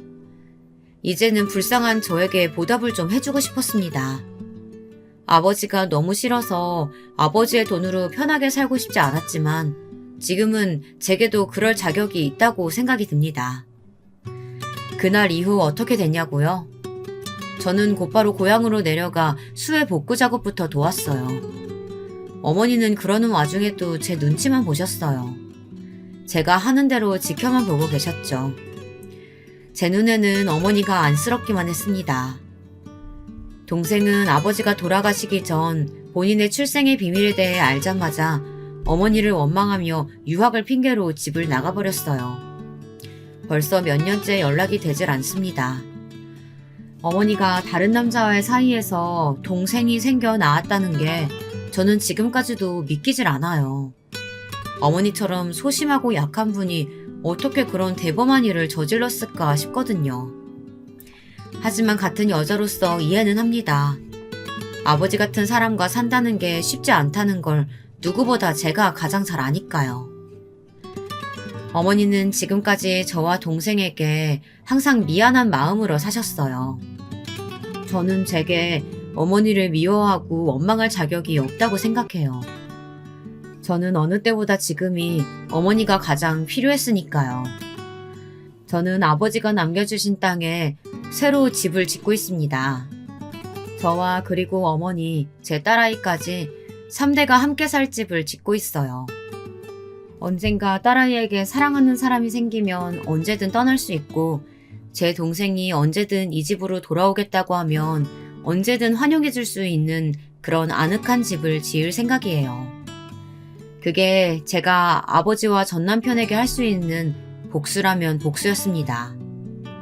저는 어느 때보다 지금이 행복합니다. 여러분도 언제나 자신이 원하는 방향으로 길을 잡고 가다 보면 마음의 행복이 찾아오실 거라고 생각합니다. 제 기나긴 이야기 들어주셔서 다시 한번 감사드립니다.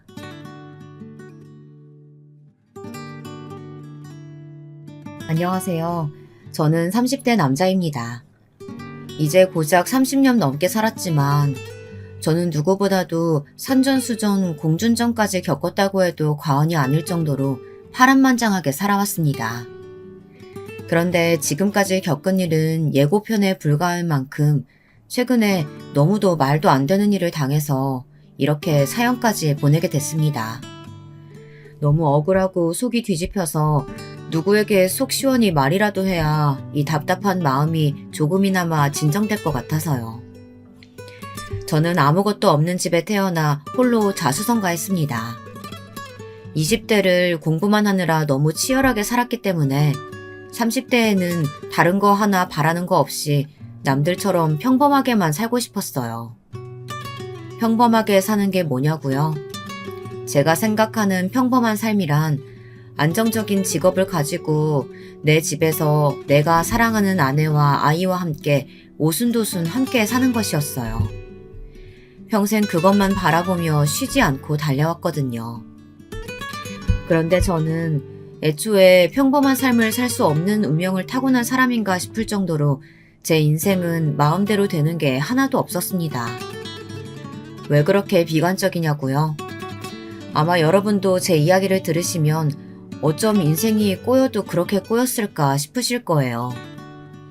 먼저 제가 어느 정도 없는 집에서 태어났냐면 저희 부모님은 아예 집이 없었어요. 월세나 전세라서 집이 없는 게 아니라 정말 집이라는 게 없었습니다.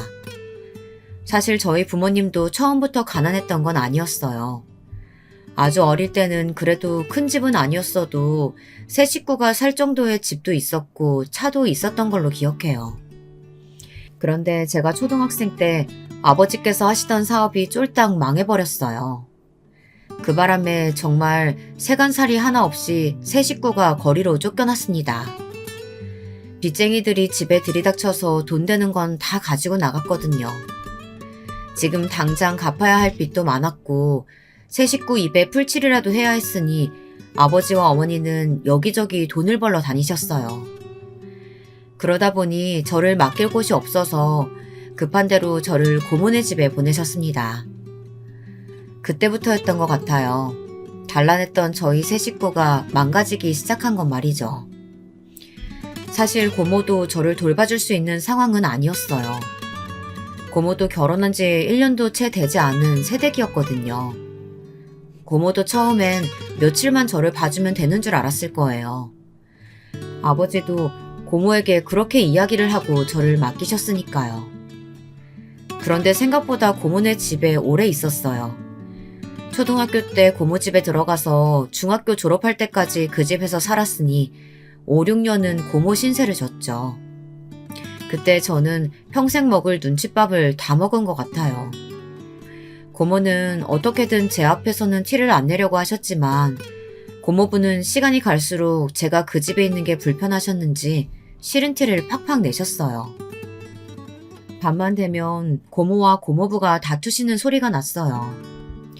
제가 자는 줄 알고 고모부도 하신 소리겠지만 저는 항상 방에서 이불을 얼굴까지 감싸고 안에서 혼자 듣고 있었습니다. 저는 원래도 조용한 성격이었기 때문에 평소에도 고모나 고모부 눈에 거슬리는 행동은 하지 않으려고 부단히도 노력했어요. 그러다 보니 밤마다 들리는 고모부의 불만 섞인 말에 저는 점점 더 말이 없어졌고 고모와 고모부 눈치를 보느라 주눅이 들어 있었습니다. 저는 고모네 집에 살았던 그 몇 년을 떠올리면 다른 기억은 하나도 없었어요. 오로지 고모부 눈치만 보며 피해 다녔던 기억만 나요. 고모부가 출근하시기 전에 일찍 일어나서 먼저 학교에 갔어요. 그리고 고모부가 퇴근하고 오시기 전에 얼른 저녁을 먹고 방에 들어가서 아예 방 밖으로 나오질 않았죠. 아버지 어머니가 데리러 올 날만을 기다리면서요. 저도 당연히 1, 2년만 참고 기다리면 부모님이 데리러 올 줄 알았는데 그렇게 시간이 오래 걸릴 줄은 몰랐습니다. 부모님도 아마 사정이 있으셨을 거예요. 당시에 어머니 아버지도 떨어져서 살고 계셨거든요. 툭 하면 빚쟁이들이 찾아왔기 때문에 한 곳에 계실 수가 없었던 것 같아요. 심지어 빚쟁이들이 어떻게 알았는지 고모네 집까지 찾아와서 아버지가 어디 계신지 물었던 적도 있었어요. 그래서 그랬는지 아버지는 본인이 어디에 있는지를 저나 고모에게도 이야기해주지 않으셨습니다. 그래도 빚을 갚으려고 많이 노력하시는 것 같았어요. 돈을 버는 족족 밀린 빚과 이자부터 해결하느라 아버지는 옷도 한 벌 못 사 입으시는지 만날 때마다 같은 옷에 같은 신발이었습니다. 그 모습을 볼 때마다 너무 속상했어요. 제가 아버지에게 일하는 게 힘들진 않으신지 물어도 아버지는 항상 괜찮다고만 하셨죠. 당시에 아버지는 집안 곳곳을 다니면서 공사 현장 일을 하셨고 어머니는 옷 만드는 미신 공장에서 숙식을 해결하며 일한다고 들었습니다. 부모님은 한 달에 한 번 정도 고모댁에 저를 보러 오셨는데요.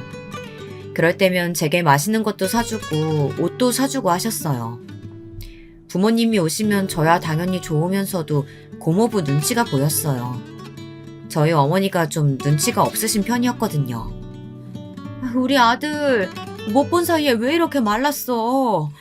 혹시 고모랑 고모부가 눈치 주니? 왜 이렇게 홀쭉해? 어머니는 고모와 고모부가 있는 앞에서도 아랑곳하지 않고 이야기를 하셨어요. 저를 볼 때마다 말랐다면서 고모가 밥을 안 주는 거 아니냐라는 말부터 시작해서 고모부가 구박하는 건 아닌지 항상 물으셨죠. 그럴 때마다 저는 민망해서 어쩔 줄 몰랐습니다. 당신은 애한테 무슨 그런 소리를 해. 내 동생이 조카 구박할 애로 보여? 그거야 모르는 거지. 우리가 돈 있을 때야 아가씨가 잘하는 척 했을지 몰라도 이제는 당신 쫄딱 망했는데 우리한테 뭐하러 잘하겠어. 그렇게 걱정되면 당신이 진호 데리고 가서 살아. 그럴 거 아니면 부탁하는 처지에 괜한 소리 말고 밥이나 먹어. 아버지 사업이 망하기 전에도 부모님 사이는 좋지 않았어요. 두 분은 자식인 제가 보기에도 맞는 게 하나도 없었습니다. 가끔 보면 어떻게 만나서 자식까지 낳고 사셨을까 싶을 정도로 말이죠. 아버지는 가난한 집 장남으로 내내 가장으로 살아오신 분이어서 그런지 고지식하고 무뚝뚝한 분이셨어요. 어머니는 딸이 귀한 집 막내딸로 자라서 세상 물정이라고는 모르셨고요. 어머니 말에 의하면 아버지가 사업하는 사장님이라는 소리만 듣고 솔깃해서 시집을 왔다고 하더라고요. 아버지랑 살면 평생 먹고 살 걱정은 없겠다 싶어서요. 그런데 사업이 망해버린 거죠. 아버지나 저도 이 상황이 힘든 건 당연했지만 누구보다 이 상황을 힘들어하고 견디지 못한 건 어머니였어요. 곱게만 살아오셨던 어머니는 그때까지도 돈 버는 일이라고는 한 번도 해본 적이 없었어요. 하루아침에 집도 절도 없이 떠돌아다니며 돈까지 벌어야 했으니 당연히 힘드셨을 만합니다. 으이그, 이 인간이 사업 말아먹고 처자식 고생시키는 주제에 입만 살아서 어디서 큰 소리야. 내가 당신 때문에 지금 얼마나 고생을 하고 있는데. 지금까지 내 덕에 온갖 사치 부리고 사모님 흉내내면서 잘 살았으면 됐지. 나더러 더 어떻게 하란 소리야. 저는 다른 거보다도 만나기만 하면 싸우는 부모님이 더 걱정됐습니다. 힘들 때일수록 가족들이 똘똘 뭉쳐서 서로를 위해줘야 한다고 생각했는데 부모님 두 분 다 너무 힘들어하시는 것 같아서 저는 불안했어요. 이대로 영영 셋이 함께 살지 못할까 봐요. 제가 할 수 있는 거라고는 저는 괜찮다고 잘 지내고 있다고 말하는 것뿐이었습니다. 엄마, 아빠, 저는 정말 괜찮아요. 고모랑 고모부 저한테 너무 잘해주세요. 그러니까 제 걱정은 하지 마시고 두 분이나 식사 잘 챙겨 드시고 다치지 마세요. 어린 마음에 그럴 수밖에 없었던 게 어머니는 따로 살기 시작하고서는 제게 전화도 잘 안 하시고 고모네 집에도 저를 보러 거의 오시지 않았어요. 항상 일이 바쁘다고 하시면서요. 그렇게 시간이 흘러 저는 고모댁에서 중학교까지 다니게 됐습니다. 저는 이러다 정말 계속 고모네 집에 얹혀 살아야 하는 거 아닌가 싶어 불안하고 걱정이 됐습니다. 그런데 제가 고모집에서 나오게 된 결정적인 사건이 있었습니다. 그 당시에 고모에게 어린 딸이 있었어요. 제 사촌동생이었죠. 저는 사촌동생이 태어나는 것부터 기는 거, 걸음마 하는 것까지 바로 곁에서 다 봤습니다. 고모가 바쁠 때는 제가 분유도 먹이고 기저귀도 갈면서 업어서 키웠어요. 고모도 고모부보다 제가 더 애를 잘 본다고 칭찬하실 정도로 애 키우는데 소질이 있었습니다. 고모부는 여전히 저를 눈엣가시로 여겼지만 저는 괜찮았습니다. 눈칫밥도 몇 년 먹으니 적응이 되긴 되더라고요. 사실 조카를 몇 년이나 데리고 산다는 게 쉬운 일은 아니잖아요. 저는 항상 감사하는 마음이었기 때문에 고모부가 제게 무슨 말을 해도 다 참을 수 있었습니다. 사촌동생을 돌보는 건 하나도 힘들지 않았어요. 제가 사촌동생을 봐줄 수 있어서 오히려 다행이라고 생각했습니다. 제가 고모 신세를 진 게 몇 년인데 이 정도는 충분히 할 수 있는 일이라고 생각했죠. 동생 밥 좀 먹이고 재워준다고 해서 제가 지금까지 받은 걸 다 갚을 수 있는 건 아니겠지만 그래도 조금이나마 제 마음에 지고 있던 짐이 덜어지는 것 같았어요. 그런데 하필이면 그날 밤 사촌동생이 열이 오르더니 보채더군요. 저는 냉장고에서 해열제를 찾아 먹이고 밤새 업고 있었습니다. 아무래도 고모부가 한 말이 신경 쓰여서요. 괜히 제가 보는데 동생이 울어서 주변에서 민원이라도 들어오면 고모부에게 한 소리 들을 것 같아 울리지 않으려고 애썼습니다. 가는 날이 장날이라고 하나요? 그날 갑자기 아버지가 고모 집에 오셨어요. 일 때문에 근처에 오셨다가 일 끝나고 제가 생각나서 군고구마를 잔뜩 사서 오셨더라고요. 아버지는 제 모습을 보자마자 얼굴이 차갑게 굳어버렸어요. 그 늦은 시간에 제가 고모랑 고모부도 없이 혼자 아기를 업고 땀범벅으로 쩔쩔 매고 있으니 당연한 일이었죠. 아버지는 얼굴이 새빨개지셔서는 지금 당장 아기를 내려놓으라고 소리를 지르셨습니다. 아버지 화내지 마세요. 제가 매일 애를 본 게 아니라요. 오늘만 고모가 상가집에 가셔야 해서 잠깐 봐주는 거예요. 그게 지금 말이 되는 소리야? 고작 중학생 애한테 갓난쟁이 맡기고 부모가 둘 다 나간다는 게 말이 돼? 평상시에 애를 얼마나 자주 봤으면 네가 혼자 애를 봐? 아버지의 고함 소리에 제 등에 엎여있던 사촌동생은 자지러지게 울었습니다. 타이밍이라는 게 참 이상해요. 딱 그때 고모와 고모부가 집에 돌아오셨어요. 하필이면 또 고모부가 밖에까지 애 우는 소리가 들린다고 화를 내시면서 집에 들어오셨죠. 내가 이럴 줄 알았어. 잠깐 몇 시간 애 좀 보라고 했더니만 결국은 또 울린 거야? 형님. 형님이 이 시간에 웬일이세요? 아버지의 얼굴은 순식간에 차가워졌습니다. 저도 지금까지 살면서 처음 보는 아버지의 얼굴이었어요. 매부, 자네 지금 한 말이 설마 내 아들한테 한 소린가? 내가 못나고 염치 없이 내 아들 자네에게 부탁하기야 했다지만 아무리 그래도 우리가 꼬박꼬박 생활비에 먹을 거에 다 갖다 바치면서 부탁했는데 어떻게 내 아들을 이렇게 대접할 수가 있어? 형님, 생활비라뇨? 저는 처음 듣는 소린데요. 여보, 당신 형님한테 생활비 받았어? 오빠랑 이런 말까지 하고 싶지는 않지만 오빠가 무슨 생활비를 줬다 그래. 그리고 오빠 힘든 건 내가 뻔히 아는데 내가 설마 돈 벌라고 진호 키우겠어? 그게 무슨 소리야. 내가 힘들어도 매달 꼬박꼬박 너한테 돈 보내라고 했는데. 저는 아버지와 고모, 고모부가 싸우지 않기만을 바랬어요. 세 분 모두 저에게는 소중한 가족이었으니까요. 아버지, 저 진짜 괜찮아요. 제가 고모 집에서 신세진 게 있는데 당연히 동생 볼 수도 있죠. 아버지는 제가 말을 하면 할수록 더 속상해 하셨어요. 그 순간 아버지는 그대로 바닥에 주저앉으시더니 눈물을 쏟으셨습니다. 저는 정말 괜찮아서 한 이야기였는데 아버지는 그날 제 모습이 안쓰럽고 참기 힘드셨나 봐요. 내가 잘못 생각했어. 아무리 거지 같은 집이라도 식구가 다 모여서 살아야 하는 건데 내가 우리 귀한 아들 남의 집에서 눈칫밥 먹는 줄도 모르고. 지금 생각해보면 아버지께서는 본인이 어떤 힘든 일을 겪든 어떤 대접을 받든지 그건 상관없이 오로지 저만 생각하면서 참아오셨던 것 같아요. 저만이라도 누구 앞에서든 절대 기죽지 않고 그전처럼 잘 살기를 바라셨던 거죠. 그래서 더욱더 믿을 수 있는 고모에게 저를 맡기신 거였고요. 고모라면 저를 잘 키워주실 수 있을 거라고 기대하면서요. 그랬으니 제가 전과는 달리 부쩍 철이 들고 주변 눈치를 살피는 모습이 아버지는 싫으셨던 것 같아요. 저는 안 그러려고 했다고 해도 아버지 눈에는 제가 달라진 모습이 확 티가 났을 테니까요. 오빠, 나는 지난 몇 년 동안 정말 내가 진호 엄마라고 생각하면서 지냈어. 오빠 속상한 마음 이해 못하는 건 아니지만 이렇게 그냥 가버리면 나 너무 속상해. 내가 아무리 못났어도 우리 진호, 우리 집 장남이야. 내가 바란 건 우리 진호 부족한 거 없이 옛날처럼 밝고 철없이 살길 바란 거야. 이 사람 저 사람 눈치 보면서 철들라고 너한테 맡긴 거 아니라고. 형님, 듣다 보니 기막혀서 가만히 못 들어드리겠네요.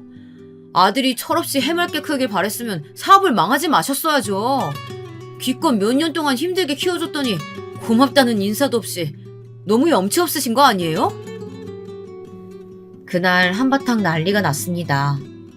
아버지는 고모부 고모할 것 없이 닥치는 대로 소리를 퍼부으셨어요. 고모부는 아버지에게 지지 않고 같이 소리를 지르셨고 고모는 사촌동생을 안고 펑펑 우셨어요. 일이 왜 이렇게까지 꼬여버린 건지 모르겠더군요. 그날로 아버지는 저를 고모네 집에서 데리고 나왔습니다. 그래도 다행이었던 건 얼마 뒤 새 가족이 다시 모여 살 수 있었다는 거예요. 아주 잠깐이었지만요. 아버지는 여기저기서 돈을 끌어다가 집을 구하셨어요. 원래 살던 서울도 아니고 방도 하나뿐인 집이었지만 아무리 다 쓰러져가는 집이라도 세 식구가 함께 사니 저는 좋았어요. 그때까지만 해도 말이죠. 그런데 저와 제 부모님은 핏줄이니까 오랫동안 같이 살지 않다가 만나도 똑같이 좋았지만 아버지와 어머니는 그렇지가 않았나 봐요. 지금 와서 생각해보면 부부가 5년이나 넘게 떨어져서 살았으니 무슨 정이 남아있을까 싶기도 해요. 무엇보다 같이 살지 않았던 시간 동안 어머니가 많이 변하신 것 같았어요. 아예 아버지를 남편이라고 생각하지 않는 것 같았어요. 처음엔 먹고 사는 게 어려워서 어머니가 그러시는가 보다 싶었는데 시간이 갈수록 그게 아닌 것 같더라고요. 제가 봐도 도가 지나칠 정도로 아버지를 무시하고 화를 내셨어요. 그랬으니 두 분은 만나기만 하면 싸우셨죠. 이건 또 뭐야? 집 좁아서 애 책상 하나 놔둘 데도 없는데 당신 화장품 올려놓겠다고 지금 이 비싼 화장대를 산 거야? 이게 그냥 화장대가 아니야. 봐봐, 나무가 얼마나 좋은지. 몇십 년은 거뜬히 쓸걸? 아침마다 쭈그리고 앉아서 화장하는 건 너무 힘들단 말이야. 어머니는 혼자 나가서 사시는 동안 옷 만드는 공장에서 일했다고 들었었는데 일하면서 번 돈으로 다 옷이며 화장품만 사셨는지 어머니 짐은 좁은 단칸방을 거의 다 차지하고 있었죠. 상황이 달라졌는데도 예전에 살던 씀씀이를 여전히 버리지 못하셨더군요. 툭하면 우리 형편에 맞지 않는 물건이나 브랜드의 옷 같은 걸 사셨어요. 그럴 때마다 아버지는 화를 내셨고요. 하루라도 빨리 돈 모아서 이사 갈 생각을 해야지. 자꾸 물건만 사들이면 되겠어? 으이구, 쪼잔하기는. 당신 배포가 그거밖에 안 되니까 사업이 망한 거야. 이거 몇 푼이나 한다고 잔소리야. 그렇게 이사 가고 싶으면 당신이 나가서 도둑질이라도 해오던지. 제가 보기에는 아버지가 어떻게든 처자식과 먹고 살려고 악착같이 사시는 것 같아 보였는데 어머니 눈에는 그게 보이지 않았나 봐요. 아니면 지난 5년 동안 가족들이 다 뿔뿔이 떨어져 살면서 고생한 게 아버지 탓이라고 생각해서 어머니는 아버지가 미웠는지도 모르겠습니다. 아버지가 어머니에 대해 훨씬 더 많은 걸 참고 계신지도 모르고 말이죠. 너는 배포가 커서 지금까지 나한테 말 한마디도 안 하고 내가 내 동생한테 보내주려고 한 생활비 중간에서 다 꿀꺽꿀꺽 도둑질했냐? 저는 너무 놀랐습니다. 알고 보니 아버지가 고모에게 생활비를 보내라고 한 게 사실이었어요. 아버지가 매달 어머니에게 돈을 붙여주면서 어머니가 번 돈과 합쳐서 생활비를 보내라고 하셨대요. 그런데 어머니께서 중간에서 돈만 받아 챙기고 고모에게 생활비를 한 번도 안 보내신 거죠. 아버지는 나름대로 가정을 유지하기 위해 지금까지 이야기하지 않고 참고 계셨던 거예요. 그게 어떻게 도둑질이야? 내 남편 돈 내가 받아서 쓰는 건데. 엄연히 당신이 번 돈이면 내 생활비지. 그걸 왜 당신 동생한테 보내? 어머니가 철이 없다는 건 저도 진작에 알고야 있었지만 이 정도인 줄은 몰랐습니다. 어머니는 제가 고모 댁에서 그렇게 오랫동안 신세를 졌는데 전혀 제 걱정이 되지 않았나 봐요. 그러지 않고서야 어떻게 자식을 맡겨놓고 고모나 고모부에게 주는 생활비를 아까워할 수 있었겠어요. 저는 그 자리에서는 말하지는 않았지만 어머니에 대한 생각이 많이 변했어요. 실망했습니다. 정말 자기밖에 모르는 사람이구나 싶어서요. 한 번은 이런 일도 있었어요. 저는 고등학교 3년 내내 전교 1등을 했어요. 집안의 보탬이 되고 싶어 쉬지 않고 아르바이트를 하면서도 학업을 놓치지 않기 위해 노력했거든요. 그런 제가 안쓰러우셨던 아버지는 제 생일을 맞아 오랜만에 외식하자고 하셨어요. 그리고 제게 꿈이 뭐냐고 물으시길래 의사가 되고 싶다고 말했습니다. 그런데 그 순간 어머니가 콧방귀를 뀌셨어요. 의사? 너는 전교 1등이라면서 그렇게 머리가 나빠서 어떡하니? 우리 형편에 의대를 어떻게 가? 애 앞에서 왜 초를 치고 난리야? 내가 우리 아들 무슨 수를 써서라도 의대 보낼 거니까 그런 걱정은 하지도 마. 제가 공부를 아무리 잘해도 아르바이트를 해서 돈을 벌어와도 이미 부모님의 사이는 틀어질 대로 틀어져 있었어요. 이미 균열이 생길 대로 생겼으니 언젠가 깨질지도 모른다고 저는 항상 생각하고 있었습니다. 생각보다 우려했던 일이 빠르게 찾아왔습니다. 저는 어머니와 아버지의 사이가 좋아지길 바랬어요. 그래서 어머니에게 잘하려고 노력했습니다. 제가 어머니에게 잘하면 잘할수록 어머니도 저를 봐서라도 아버지와 잘 지내려고 하시지 않을까 하는 기대가 있었거든요. 하지만 제가 너무 어리고 순진했던 거죠. 어머니는 제가 생각한 것보다 훨씬 더 책임감이라고는 없는 사람이었어요. 어머니가 대형 사고를 쳤어요. 그날의 기억은 제게 너무도 생생했습니다. 날씨며 제 옷차림이 어땠는지까지도 정확하게 기억하고 있어요. 어머니는 옷 만드는 작은 미싱 공장에서 일하셨어요. 그 공장이 제가 다니던 학교 바로 근처에 시장 골목에 있었어요. 그날은 시험 마지막 날이라 학교가 일찍 끝났습니다. 배가 고파서 일부러 어머니가 일하시는 공장 근처로 갔죠. 점심시간이 다 된 것 같아서 어머니와 함께 점심이라도 먹으려고요. 그리고 겸사겸사 시험 잘 봤다고 자랑하고 싶었거든요. 어머니야, 제가 공부 잘해봐야 우리 형편에 대학이라도 가겠냐고 하셨지만 저는 사실 아르바이트를 해서 모아놓은 돈이 좀 있었어요. 그 돈이면 그래도 한 학기 등록금 정도는 될 테니 제가 대학만 들어가면 열심히 일해서 어머니 일 안 하고 쉬게 해드리겠다고 이야기할 생각이었습니다. 그러니까 아버지와 싸우지 말고 조금만 기다려달라고요. 그런데 공장 앞에 다 왔을 때쯤 이상한 간격을 목격했습니다. 글쎄 어머니가 주변을 기웃거리더니 공장 옆에 작은 골목으로 빠른 걸음으로 쏙 들어가 버리더라고요. 저는 아무래도 이상해서 어머니의 뒤를 따라갔습니다. 그런데 어머니가 그렇게 주변을 살피며 은밀하게 사라진 이유가 있었더군요. 잠시 뒤 웬 남자와 함께 시장 안에 있는 작은 모텔 건물로 들어갔습니다. 그때 제 나이 19살이에요. 남자 여자가 모텔에 들어가면 뭘 하는지 정도는 다 알고 있었습니다. 저는 한 발자국도 거기서 움직일 수가 없었어요. 그때까지만 해도 제가 잘못 본 거라고 헛걸 본 거라고 믿고 싶었거든요. 그래서 확인이 필요했습니다. 정말 모텔에 들어간 아줌마가 어머니가 맞는지, 그리고 함께 따라 들어간 남자는 누군지 말입니다. 잠시 뒤 모텔에서 어머니가 나왔어요. 그것도 아까 함께 들어간 남자와 팔짱을 끼고 아주 다정하게요. 어머니 옆에 있는 남자를 보고 저는 다시 한번 놀랐습니다. 제가 아는 얼굴이었어요. 바로 어머니가 일하는 공장 사장이었습니다. 전에 어머니 공장 근처에서 보고 인사를 한 적이 몇 번 있었어요. 사장이라고 소개하면서 아저씨는 제게 용돈까지 줬거든요. 분명 저 남자도 유부남이었습니다. 제가 알기로는 제 또래의 딸도 하나 있다고 들었거든요. 저는 도저히 화가 나서 그대로 숨어만 있을 수는 없었습니다. 엄마, 이 아저씨랑 도대체 무슨 사이야? 왜 이 아저씨랑 모텔에서 나오는 건데? 너 뭐야? 너 지금 학교에 있어야 할 시간 아니야? 네가 왜 여기 있어? 어머니는 하나밖에 없는 아들이 시험을 보는지 시험이 끝났는지 아예 모르고 계시더군요. 사실 이상한 일도 아니었습니다.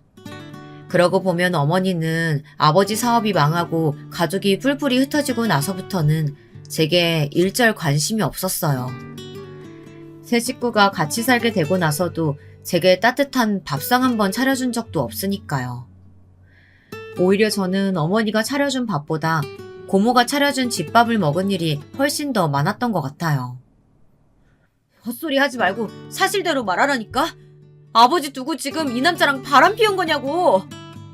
저는 어머니 앞에서는 절대 울고 싶지 않아 눈물을 꾹꾹 삼켰습니다. 하지만 끓어오르는 울분은 참을 수가 없더군요. 저는 아버지 얼굴이 자꾸만 떠오르면서 아버지가 너무 불쌍했어요. 지금까지 평생 처자식 먹여 살리겠다고 고생만 하시는 우리 아버지요. 아버지가 이 더운 땡볕 아래서 일하고 계시는 동안 어머니는 매일 저 재수없는 공장 사장, 아니 상간남과 만나면서 바람을 피우고 있었던 거예요. 제 어머니라는 사람은 저보다도 개념이 없었어요. 아들한테 이렇게 치욕스러운 모습을 들켜놓고도 뻔뻔하기만 했습니다. 내가 너희 아버지 사업 망하고 나서 얼마나 쪽팔리게 살았는지 알아? 지금까지 나한테 사모님 하면서 알랑방귀 뀌던 옆에 애들이 너희 아버지 때문에 빚 좀 졌다고 나를 얼마나 개무시하는데. 그래서 사람들한테 무시 좀 당했다고 바람 피웠다는 거야? 그게 말이 돼? 날 이렇게 초라하고 비참하게 만든 게 너희 아버지잖아. 너는 너희 아버지 같은 사람하고는 못 살겠는걸. 그럼 어떡해? 어머니는 자신의 잘못을 조금도 인정하지 않고 모든 걸 다 아버지 잘못으로 넘겼어요. 그 순간 똑똑히 알겠더군요. 제 어머니라는 여자에 대해서요. 나이만 먹었지 어머니는 어른이 아니었어요. 그냥 자기 자신밖에 모르는 파렴치한이었죠. 저는 그날 혼자 집에 돌아왔습니다. 집에 돌아와서도 어머니와 한마디도 하지 않았어요. 제가 제 눈으로 본 일을 아버지에게 말씀드려야 하나 말아야 하나 고민이 많았습니다. 몇 날 며칠을 밤을 꼬박 새웠어요. 그런데 제 어머니라는 여자는 정말이지 답이 없는 여자더군요. 무책임함의 끝판왕이었어요. 어머니는 며칠 뒤 집을 나가버렸습니다. 달랑 쪽지 하나 남겨놓고 집을 나가버린 거죠. 아들, 너에게 이런 모습 보인 건 미안해. 모텔 앞에서 본 엄마의 모습은 잊어. 네가 아직 어려서 엄마를 이해 못하겠지만 엄마도 참을 만큼 참았단다. 더는 네 아버지랑은 못 살겠어. 엄마는 엄마 행복 찾아서 떠나는 거니까 아들도 행복하게 살아. 더 기가 막혔던 건 자식까지 버리고 상간남하고 도망간다는 여자가 제 통장까지 들고 도망갔다는 겁니다. 믿어지세요? 새엄마도 아니고 친엄마라는 사람이 어린 아들이 아르바이트해서 모아놓은 대학 등록금을 가지고 도망가다뇨. 그것도 수능이 몇 달 남지도 않았는데 말이죠. 저는 그 쪽지를 본 순간 그나마 남아있던 정남이도 뚝 떨어졌습니다. 제 몸속에 흐르는 어머니의 피를 뺄 수만 있다면 다 뽑아버리고 싶을 정도였어요. 하지만 문제는 거기서 끝이 아니었습니다. 아버지께서 돌아가셨어요. 공사 현장에서 일하시던 아버지는 안전 문제로 고층에서 추락하셔서 그 자리에서 돌아가셨습니다.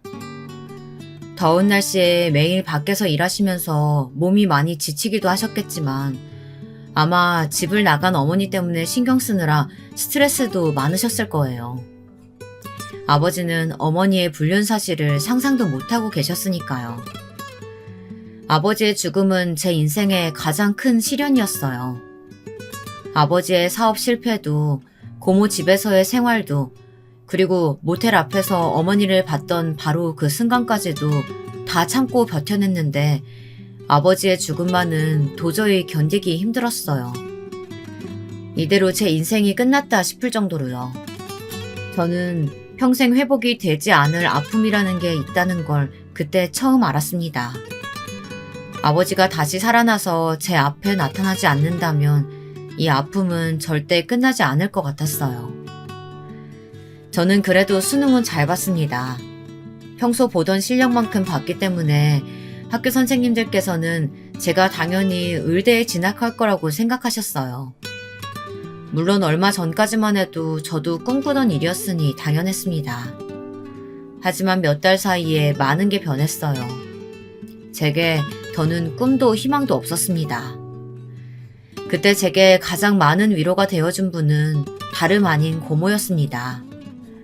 고모는 아버지의 장례식장부터 해서 모든 과정을 다 도와주셨어요. 만약 고모가 없었다면 저는 아버지를 제대로 보내드릴 수 없었을 거예요. 그리고 가장 감사했던 부분은 다시 한번 저를 걷어주셨다는 겁니다.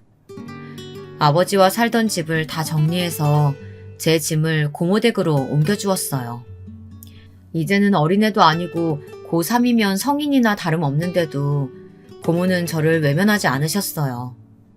철없는 반항심에 오히려 제가 다 필요 없다고 계속 고모를 밀어냈는데도 고모는 저를 버리지 않으셨습니다. 고모에게 쑥스러워서 말은 못했지만 아마 그때 고모가 아니었다면 저는 이미 이 세상에서 사라져 버렸을지도 몰라요.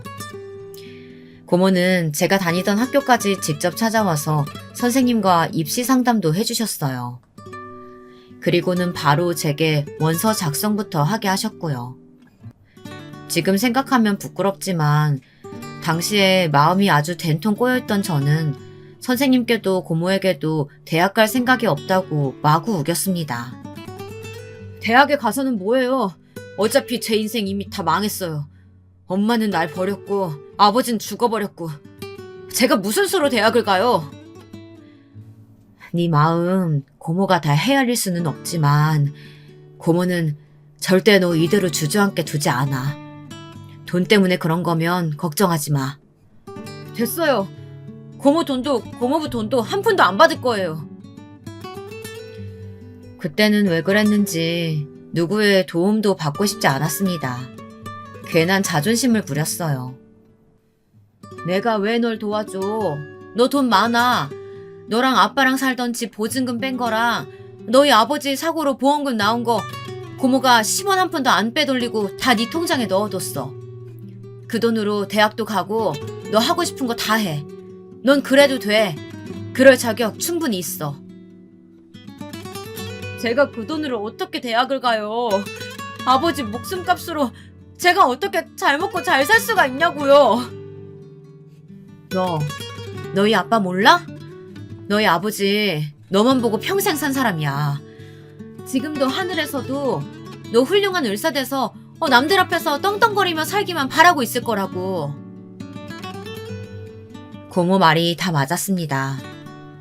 이러고 주저앉아서 폐인처럼 있어봐야 달라질 건 없었어요.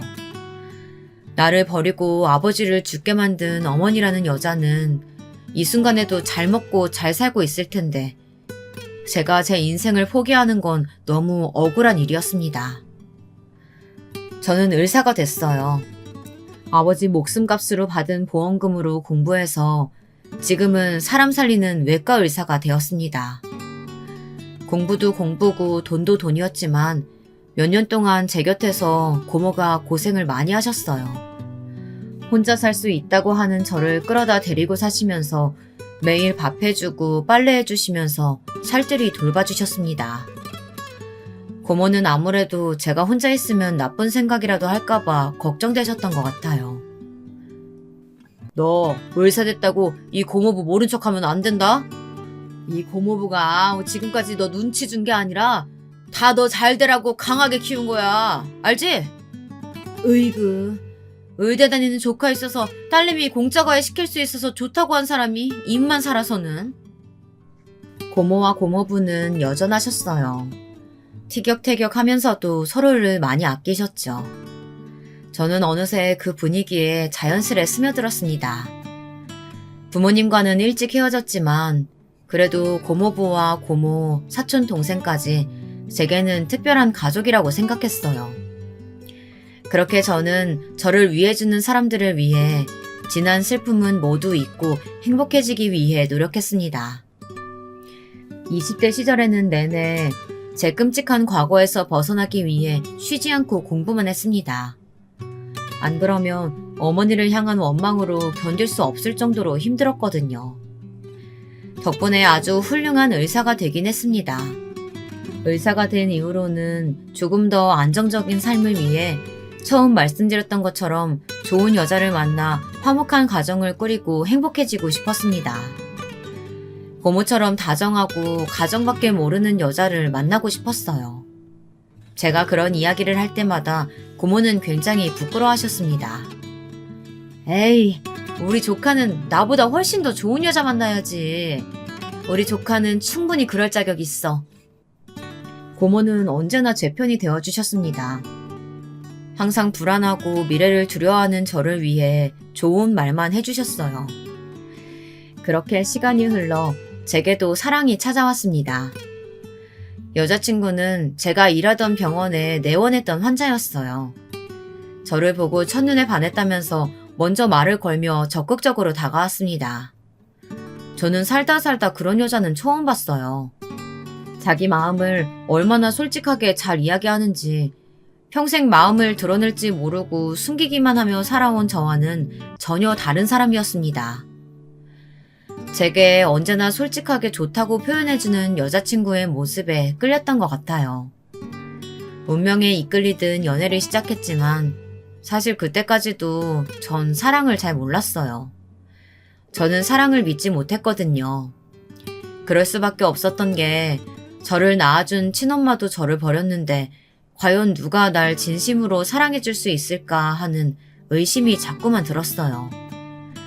좋아도 잘 표현하지 못하는 제게 여자친구는 더 적극적으로 다가왔습니다. 사귀자는 고백도 결혼하자는 프로포즈도 먼저 했어요. 저는 그때까지도 반신반의했습니다. 이렇게 저를 사랑해주는 여자라면 가정을 꾸려도 잘 살 수 있겠지 싶다가도 정말 나 같은 사람을 평생 사랑해줄까? 이런 의문도 들었거든요. 그런데 여자친구에 대한 확신이 드는 일이 있었습니다. 고모가 갑자기 교통사고를 당해서 응급실로 실려오셨어요. 많이 다쳐서 급하게 수술을 받으셨죠. 그 순간 모두가 정신이 없었어요. 고모부도 사촌동생도 다 너무 놀라서 아무것도 못하고 우왕좌왕하고 있었죠. 심지어 저는 의사인데도 고모가 쓰러졌다는 소리를 들었을 때 너무 무섭더라고요. 고모마저 제 곁을 떠난다고 생각하면 저는 정말 이 세상을 살아갈 자신이 없었거든요. 그때 내내 제 곁에서 힘이 되어준 게 여자친구였어요. 병원에도 자주 와서 식구들과 저를 위로했어요. 사촌 동생에게도 큰 힘이 되어주었고요. 다행히 시일이 좀 걸리긴 했지만 고모는 회복하고 퇴원을 하셨습니다. 그때 저는 여자친구에 대한 마음에 확신을 얻었어요. 이 여자친구라면 앞으로 힘든 일이 있어도 잘 헤쳐나갈 수 있겠구나 싶더라고요. 저는 여자친구의 프로포즈를 받아들이고 결혼하기로 했습니다. 그래서 여자친구네 집에 먼저 결혼 허락을 받으러 가기로 했어요. 그런데 여자친구는 부모님께 인사 가기로 한 날 약속 시간보다 몇 시간이나 늦게 나타났어요. 연락도 안 되고요. 저는 그 몇 시간 동안 얼마나 마음 졸이고 있었는지 모릅니다. 그런데 여자친구가 제게 하지 못한 말이 있답니다. 자기 부모님이 사실은 재혼하신 거라네요. 여자친구의 아버지와 어머니가 헤어지시고 지금의 새 어머니와 재혼하셔서 새 어머니가 여자친구를 키워주셨대요. 저는 연애하는 동안 한 번도 들은 적 없었던 이야기라 당황하기는 했지만 그래도 그런 이유로 제 마음이 달라질 건 없었습니다. 오히려 항상 밝고 해맑아 보였던 여자친구에게 그런 사정이 있었다는 게 마음 아팠습니다. 그리고 더 여자친구가 대단해 보였어요. 저는 제가 힘들다는 이유만으로 평생 마음을 닫고 다가오는 사람들도 믿지 못하며 살았는데 여자친구는 힘들어도 언제나 자신감을 가지고 씩씩하게 살아온 것 같아서요. 새어머니인 게 뭐 어때서. 나는 친엄마가 남자랑 바람나서 나 두고 도망갔잖아. 나한테 그런 건 전혀 중요하지 않아. 우리 둘이 서로 아끼고 사랑하는 게 중요하지. 고마워, 자기야. 새엄마, 나한테는 고마운 분이거든. 엄마랑 아빠가 이혼하고 나서 많이 힘들었었는데 새엄마가 옆에서 많이 챙겨주셨어. 나도 부모님보다 고모 가족이랑 더 오래 살았잖아. 자기 마음 이해해. 나도 고모랑 고모부 안 계셨으면 절대 지금의 내가 없었을 거야. 진심이었습니다. 새어머니든 친어머니든 평생 여자친구를 책임지고 잘 키워주셨잖아요. 저도 고모와 함께 산 세월이 더 많았으니 누구보다 잘 이해할 수 있었죠. 여자친구는 집에 가는 내내 새어머니 성격이 특이하다는 이야기를 연신했어요. 저는 여자친구와 결혼까지 결정할 정도로 많이 좋아했기 때문에 예비 처가댁 식구들이 어떤 분들이시든 다 괜찮았습니다. 그런데 여자친구네 집에 도착하자마자 저는 경악을 금치 못했습니다. 정말이지 말도 안 되는 일이 벌어졌어요. 여자친구네 집에 도착했을 때 예비 장모님이라며 저를 맞이해 주신 분이 다름 아닌 제 친어머니였습니다. 쪽지 한 장 덜렁 남기고 저를 버리고 떠나버린 제 어머니 말입니다. 이런 미친, 말도 안 돼. 도대체 당신이 왜 여기 있어? 저는 눈을 몇 번씩 감았다 뜨기를 반복했습니다. 혹시나 이게 다 꿈인가 싶어서요. 그런데 꿈이라고 하기엔 너무 생생했습니다. 세월엔 장사가 없다더니 팽팽하게 고왔던 얼굴에 어느새 자글자글한 주름이 생겼더군요. 그래도 단번에 알아봤습니다. 평생 원망하며 미워했던 얼굴이니까요. 그때 여자친구의 아버님도 거실로 나오셨습니다. 그런데 그 얼굴도 제가 아는 얼굴이더군요. 제가 어머니만큼이나 원망하고 미워해서 평생 잊히지 않았던 바로 그 사람이었습니다. 바로 19살의 여름날 시끄러웠던 시장통 골목 안 모텔 앞에서 보았던 바로 그 남자였어요. 어머니가 다녔던 공장 사장 말이죠. 수아 아버지가 당신이었어? 어머니 성격에 상간남과 집을 나갔어도 얼마 살지 못하고 헤어졌을 줄 알았는데 의외였습니다. 어머니는 저와 아버지를 버리고 상간남과 집을 나가서 살림까지 차리고 지금까지 아주 잘 살았나 보더군요. 자기야, 그게 무슨 소리야? 우리 엄마랑 아빠한테 왜 그래? 네가 엄마라고 부르는 바로 저 여자가 날 버리고 집 나갔던 바로 내 친어머니야. 제 말에 여자친구는 너무 놀라서 어쩔 줄 몰라 했습니다. 저는 예비 장인 장모라는 사람들을 보자마자 순식간에 여자친구에 대한 마음이 식어버리고 말았습니다. 여자친구가 저와 아버지를 시궁창에 쳐넣은 사람들이 키운 딸이었다는 사실에 저는 온몸에 소름이 돋는 것만 같았어요. 제 마음을 아는지 모르는지 여자친구는 제 팔을 잡으며 눈물을 보였습니다. 자신의 잘못도 아닌데 무작정 미안하다고 했어요. 그 모습에 저도 모르게 잠시 마음이 흔들렸습니다. 이 상황이 전부 여자친구와는 상관없는 일이니까요. 하지만 그것도 잠시 예비 장인의 행동에 모든 마음이 싹 정리되고 말았습니다. 예비 장인은 자기가 한 잘못은 새하얗게 잊었는지 제게 성큼성큼 다가와 제 어깨를 세게 밀쳤습니다. 네가 뭔데 내 딸을 울려? 내가 네 엄마 뺏어왔다고 생각해서 일어나 본데 네 아버지가 얼마나 한심하고 못난 인간이었으면 마누라가 도망갔겠어. 네 엄마가 가엾고 불쌍해서 내가 걷어준 거라고. 정말 기가 막히고 코가 막혔습니다. 이제 보니 둘 다 똑같은 게 아주 천생연분이 따로 없더군요. 우리 아버지가 못나서 저 여자가 도망갔다고? 말도 안 되는 소리 하지 마. 당신하고 바람나서 자식까지 버리고 도망간 거잖아. 당신 딸도 알아? 당신이 마누라 두고 저 여자랑 바람나서 이혼한 거. 그게 무슨 말이야? 아빠랑 새엄마가 바람나서 엄마랑 이혼한 거였어? 나한테는 그런 소리 한 적 없었잖아. 엄마랑 아빠가 이혼하고 나서 새엄마랑 만난 거라며. 여자친구는 부모님이 이혼하시고 나서 새엄마를 만나 재혼한 것으로 알고 있었어요. 하지만 진실은 언젠가 드러나게 되어 있었죠. 아무리 숨기려고 해도 소용이 없었습니다. 제가 제 두 눈으로 똑똑히 다 봤는걸요. 저 두 사람이 서로 가정이 있는 상태로 만나 바람을 피웠다는 사실을 말이죠. 이젠 다 상관없었습니다. 그 어떤 일이 있어도 저런 집안하고는 엮일 수 없으니까요. 인연이라는 게 참 거지 같네. 죽을 때까지 다시는 보고 싶지 않았던 얼굴을 다 보게 되고. 결혼은 당연히 없던 일로 하죠. 저는 이만 가보겠습니다. 자기야, 제발 이러지 마. 내가 자기 얼마나 사랑하는 줄 알잖아. 저는 파혼 선언을 하고 집을 나와버렸어요. 그 더러운 집구석에는 잠시도 있고 싶지 않았으니까요. 그런데 여자친구는 집 밖까지 쫓아나왔어요. 저는 마음을 굳게 먹고 외면했습니다. 그때였어요. 제 어머니라는 여자도 따라 나오더군요. 어머, 아들. 우리 아들이 정말 의사가 됐어? 그렇게 공부를 잘하더니 결국 해냈구나. 엄마가 우리 아들을 얼마나 그리워하고 보고 싶었는지 몰라. 역시나 사람은 변하는 게 아니었습니다. 친딸은 아니어도 그래도 10년 넘게 키운 딸이 지금 당장 파혼을 당했는데 그 와중에 제가 의사가 됐다는 것만 중요한가 봅니다.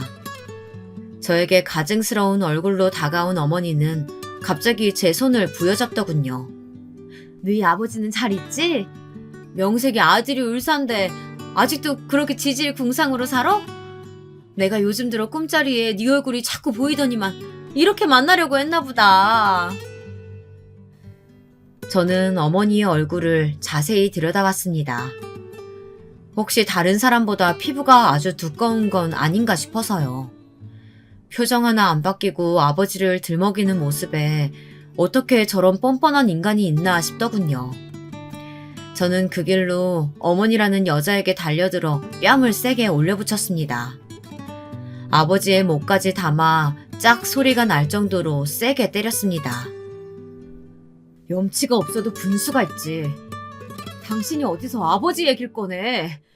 아버지, 당신 때문에 죽었어. 당신이 그렇게 집 나가고 바로 돌아가셨다고. 어머, 그래? 엄마는 몰랐네. 근데 아들, 사실은 엄마도 죽다 살았어. 바로 얼마 전에 유방암에 걸려서 아주 고생했잖아.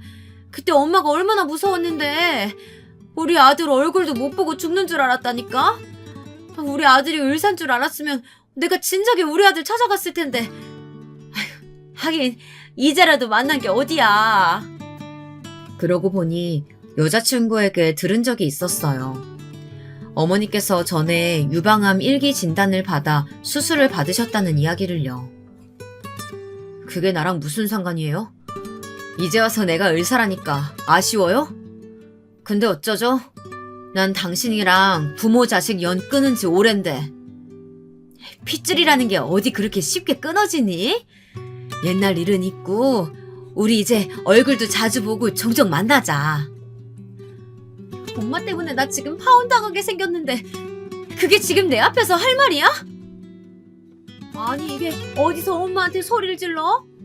너야말로 쪽팔린 줄 알아야지. 네가 남자 하나 확 휘어잡지 못하니까 이런 일 가지고 남자가 파혼하겠다고 하는 거 아니야? 나 봐라. 네 아버지가 나 좋다고 조강지처까지 버리고 왔잖니. 보면 볼수록 이런 막장이 또 없었습니다. 제 어머니라는 여자는 애초에 부끄러움이라는 걸 모르고 태어난 것만 같았죠. 제 눈으로 직접 보고도 뭐 저런 인간이 있나 싶더군요. 정말 저런 여자가 제 어머니라는 사실이 끔찍하게도 싫었습니다.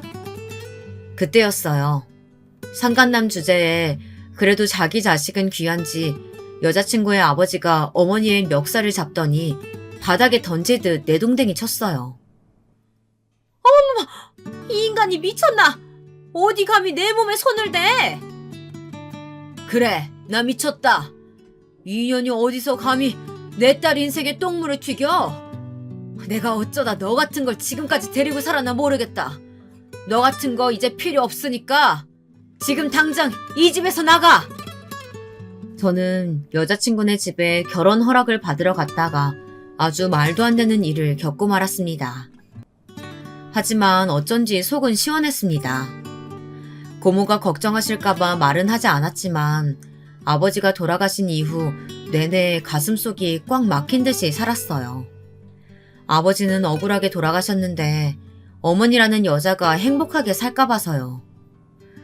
그런데 여전히 엉망으로 사는 모습을 보고 나니 마음이 조금이나마 풀리는 것 같았습니다.